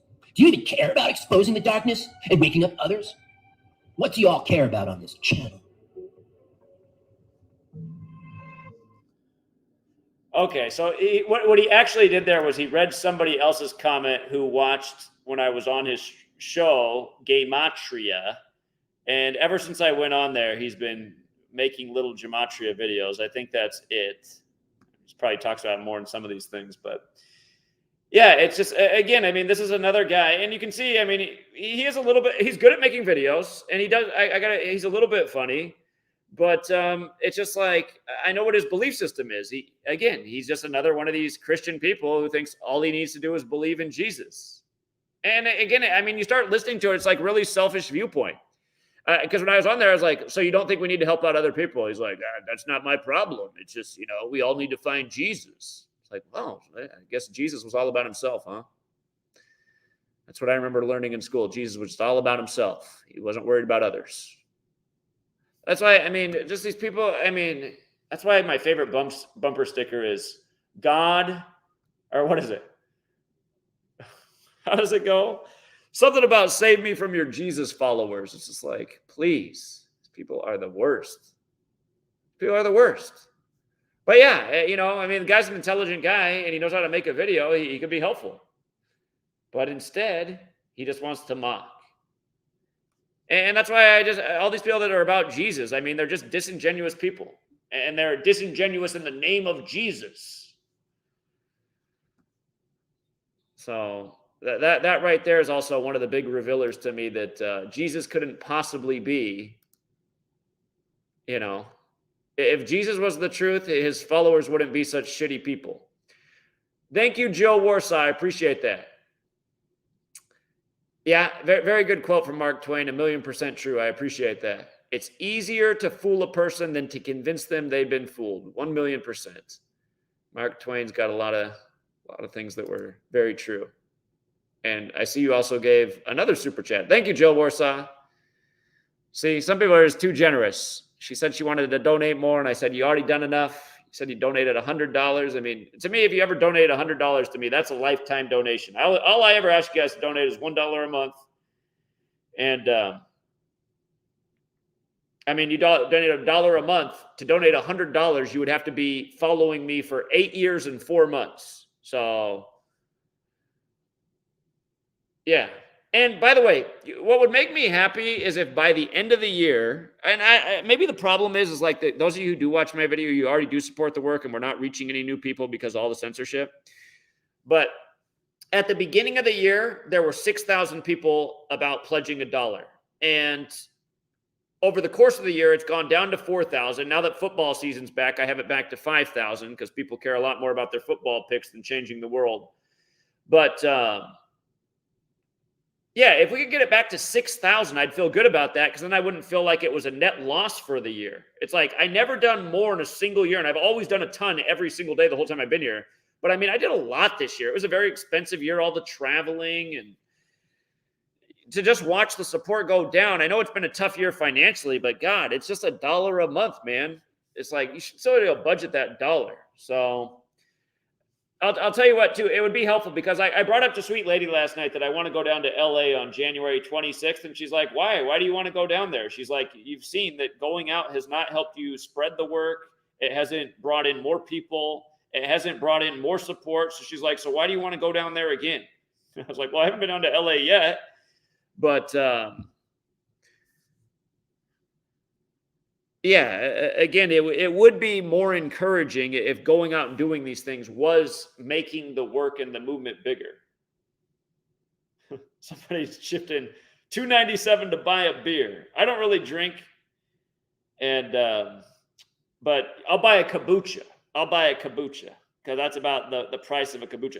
By the way, just to close out with a health tip, you guys know what kombucha is, right? Kombucha, fermented food. This should also be part of your diet. I spelled it wrong. There's an M in there. But kombucha, sauerkraut, kimchi, there's other fermented foods. But you guys, it's really important to eat things like this or drink things like this because they clean out your intestines. They have good bacteria in them that gets in your intestinal tract, and it helps clean out your body. So, yeah, instead of spending money on, well, again, plain tea, plain coffee, those things are good for you too. But when you start putting sugar in it, then it becomes unhealthy.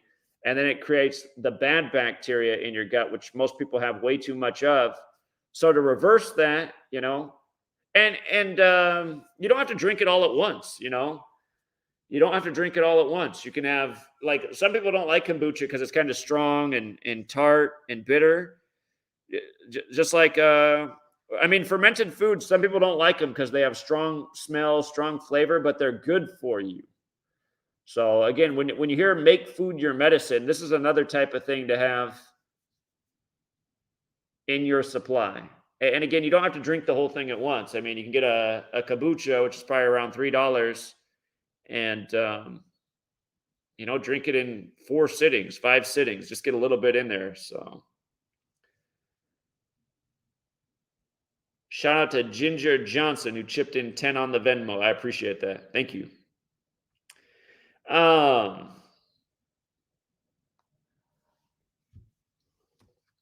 Somebody's like, Zach does, watch, that'll be the next video made about me. Zach does drink. I heard that he had some drinks when he was in New York with other truth seekers.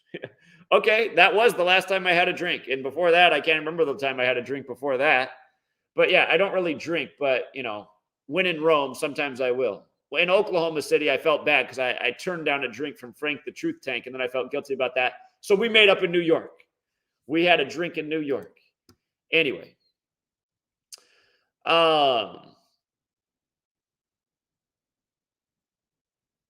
Yeah. All right, you guys, we got off on all kinds of different topics and tangents, and this stream actually ended up being long, but I guess I just had to blow off some steam.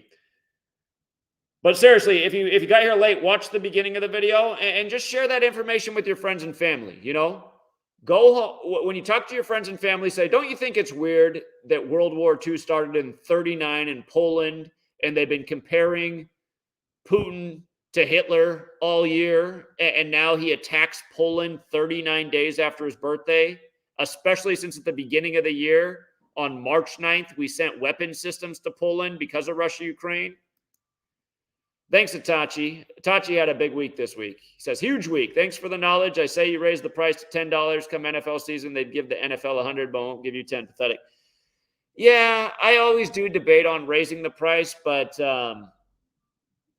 I just don't want to raise the price because it's just such an entry-level price. I want people to find the knowledge and information, but then sometimes I have these swine leaving comments, and I'm just like, well, I bet if the price had been higher, that swine would have never joined, and then I'd feel better. But yeah, it's just like we had a really great NFL Week 10, and then people weren't happy about Monday Night Football because my notes for the game said essentially leave the game alone because, there wasn't, again, I didn't see any evidence that the Eagles would cover the spread if they won, but it's just like, just getting shitty emails because people aren't happy that I didn't pick the Redskins to win on Monday night. I mean, then again, Johnny, who's a veteran, he went with the notes and he thought it was worth the risk on the Redskins. And maybe in my conclusion, I should have wrote that they were worth the risk because they did have quite a bit of a narrative with the whole 47 thing. But I just went with, there were what, 6 games that I liked this week in the NFL, and they all won. So then to be writing a mail complaining about how we should have won on Monday Night Football too, it's like, well, dude, did you follow the NBA information? Because that information was 7-0. It's like I didn't get any nice email about thanks for the NBA, Zach, but I got a few emails this morning and messages about, dude, you totally missed on how much we could have made with the Washington game. And it's just like, God. It's just like you feel like you're helping out fucking losers. It's like, okay, I just helped you win a bunch of money on Sunday and Monday, and sure, we could have won even more had I been more confident in Washington staying on 47 losses on the day, leaving 47 days left in the year. In hindsight, I probably should have went with that. But instead, I pretty much wrote, leave the game alone. So, I mean, you could have been like, you know what? I see a lot of value there. And you could have bet on it like Johnny did. But yeah, it's just that's the kind of stuff that annoys me. It's like, God, I'm doing all this fucking work. I'm helping these people win. And then it's not enough. It's like, my God, fucking losers. So, yeah, like Chigozi just said. Because they are losers, Zach. They are, man. And it's just like, God, these are not the people that deserve this information. Oh, sorry, I didn't help you win enough this weekend. God. Like, if I charged $5,000 a month and made you sign an NDA, then I could accept some emails like that. I'd be like, you know what? I do charge them $5,000 a month. But no, that's not the case. The case is I just helped you win like every fucking day almost for the last 2 weeks. And then, sure, yeah, in my mind, I'm like, I didn't think the same. Here's what else I'll tell you that bothered me yesterday. I was having the thought all day about, God, streaks end so much on 14 because the word end equals 14. Could the Eagles winning streak? for people who want to know why I didn't go with Washington, the underdog. And again, understand, I didn't pick the Eagles to win. That's not what my note said. My note said there's no evidence that the Eagles will cover the spread. I said the spread looks iffy. It's pretty much just a game to leave alone. But the thing is, streaks end in connection to 14 all the time because the word is end is 14. And the Eagles had not lost a game this year. So they were on an 8-game winning streak. Their streak did end. And the thing, though, that I honestly thought, though, in my mind, I thought it was more likely that they would let the Eagles get to 9-0 because Monday equals 90 and it's their 90th NFL season. Plus, Washington is wearing a patch on their uniform that says 90 this year. So I was thinking that's where they would probably go with it. But yeah, in hindsight, if I'd rewritten the conclusion, I'd said, this game is worth a parlay multiplier because you could have got a ton of value out of. Had you put $5 down on Washington and put them with the 6 picks that we like for the week that all came through, you would have made like $200 off a $5 bet. And you know what? People did do that in the community because they don't need me to write out every last fucking instruction for them. So I was just trying to lead people to games that looked solid and good and had good value, and I did do that, but. Again, it is annoying. That's also why I'll go away from sports decoding because it's like you have good days and you're not really hearing, like, there are people that are happy and that's why they support and stick around and contribute. But all you hear about mostly in the communication from the people you're giving the information to is just negative, shitty bullshit, and it's just like, God, people are taxing. All right, hold on, one more call and we'll wrap this thing up. 678. What up, Zach? What's up? Hey, man, there was a whole Kobe ritual going on with that game, too, because remember in the first game that they played, Washington to Philly? I talked about that. I made a video this morning. Yeah, because the Eagles did fall to 8-1 and 4-1 at home, and Kobe Bryant's 41 and Kobe Bryant's 81. And again, it's connected. No doubt it's connected to Biden, too, because President Biden's 81 with his 81 million votes, and he's from Pennsylvania, but yeah, that's what it was. So. Yeah, just wanted to point out. I thought you saw it. I thought you were on it. So. Yeah, I honestly did look at that, and it's just the 90 thing was standing out more to me because it's the Eagles' 90th season. So. I wish it would have been instead that the Eagles could have fallen to 9-1 on Monday Night Football. I would have been all over that because they've been going 91 crazy with the Washington Commanders in their 91st season. But yeah, I see the 81 thing. So, but that's the point too. I mean, you guys who know the information, you guys saw it and you probably bet on it. So yeah, I did. Yeah, so that's why the person who's crying to me in the email who knows the information, it's like, well, what? Do you only make the decision if I'm also on board? You can't make decisions yourself. So. Exactly, but they should have saw it from the first game because why would the score be 8-24? Like you should. I mean, that's what led me. Yeah, you're right. I overlooked that. In hindsight, it's so obvious, but yeah, you're right. They did the Kobe thing in the first game. It was too obvious. You know what I'm saying? So it's like, if you're in the community, like you got to use your own head and apply the knowledge. Like, I mean, come on, man. How can you not see that? I mean, you didn't see it, but I'm just saying, how did they not, the community not see it is what I'm saying. Well, the people who saw it did win on it. Can't help people, man. Yeah. Johnny liked it. He bet $1,000 on it, so. Yeah. Good shit, John. Yeah. All right, man. Yeah, that's all I wanted, man. Take care. Yeah, take care. Appreciate it. Yeah. Again, they do keep paying tribute to Kobe in the Philadelphia sports. And a part of me wonders if, like, he's the Wizardnard. Remember the Wizardnard series is now that he's dead. It's like, is this guy even really fucking dead? Maybe Kobe got to go behind the screens and be like that 1968 show Newsbenders. He gets to write the sports scripts now. He's like, I'm doing another tribute to myself. So.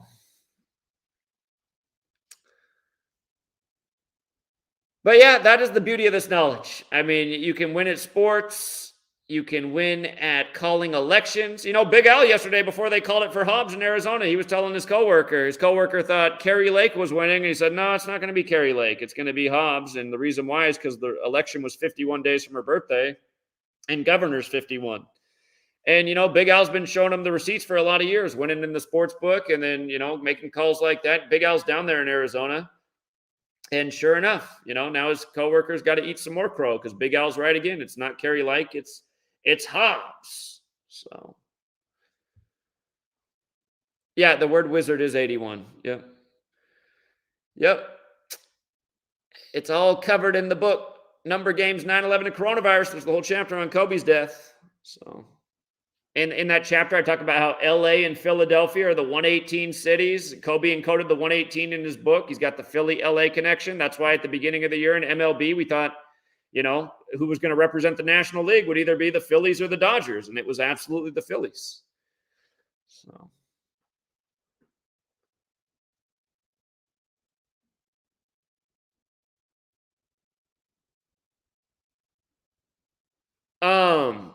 Here, let me see if I can give you a wrench. I'm not. So the problem is right now for Alex in Minnesota, the next time I'm in a live stream, well, I should say the next time because I'm doing a lot of live streams from here. I cannot give you a wrench right now. All I can do on this drop-down menu is block you. And I won't do that. It's because I'm not in the YouTube studio. I'm streaming through StreamYard. And when you're in StreamYard, it's a little bit different. It doesn't give you the option to make moderators. So, well, I would say there's a good chance that World War III is just on the horizon. It's a big ritual today what they're doing with Poland. So we'll see what the response is. We'll see what the response is.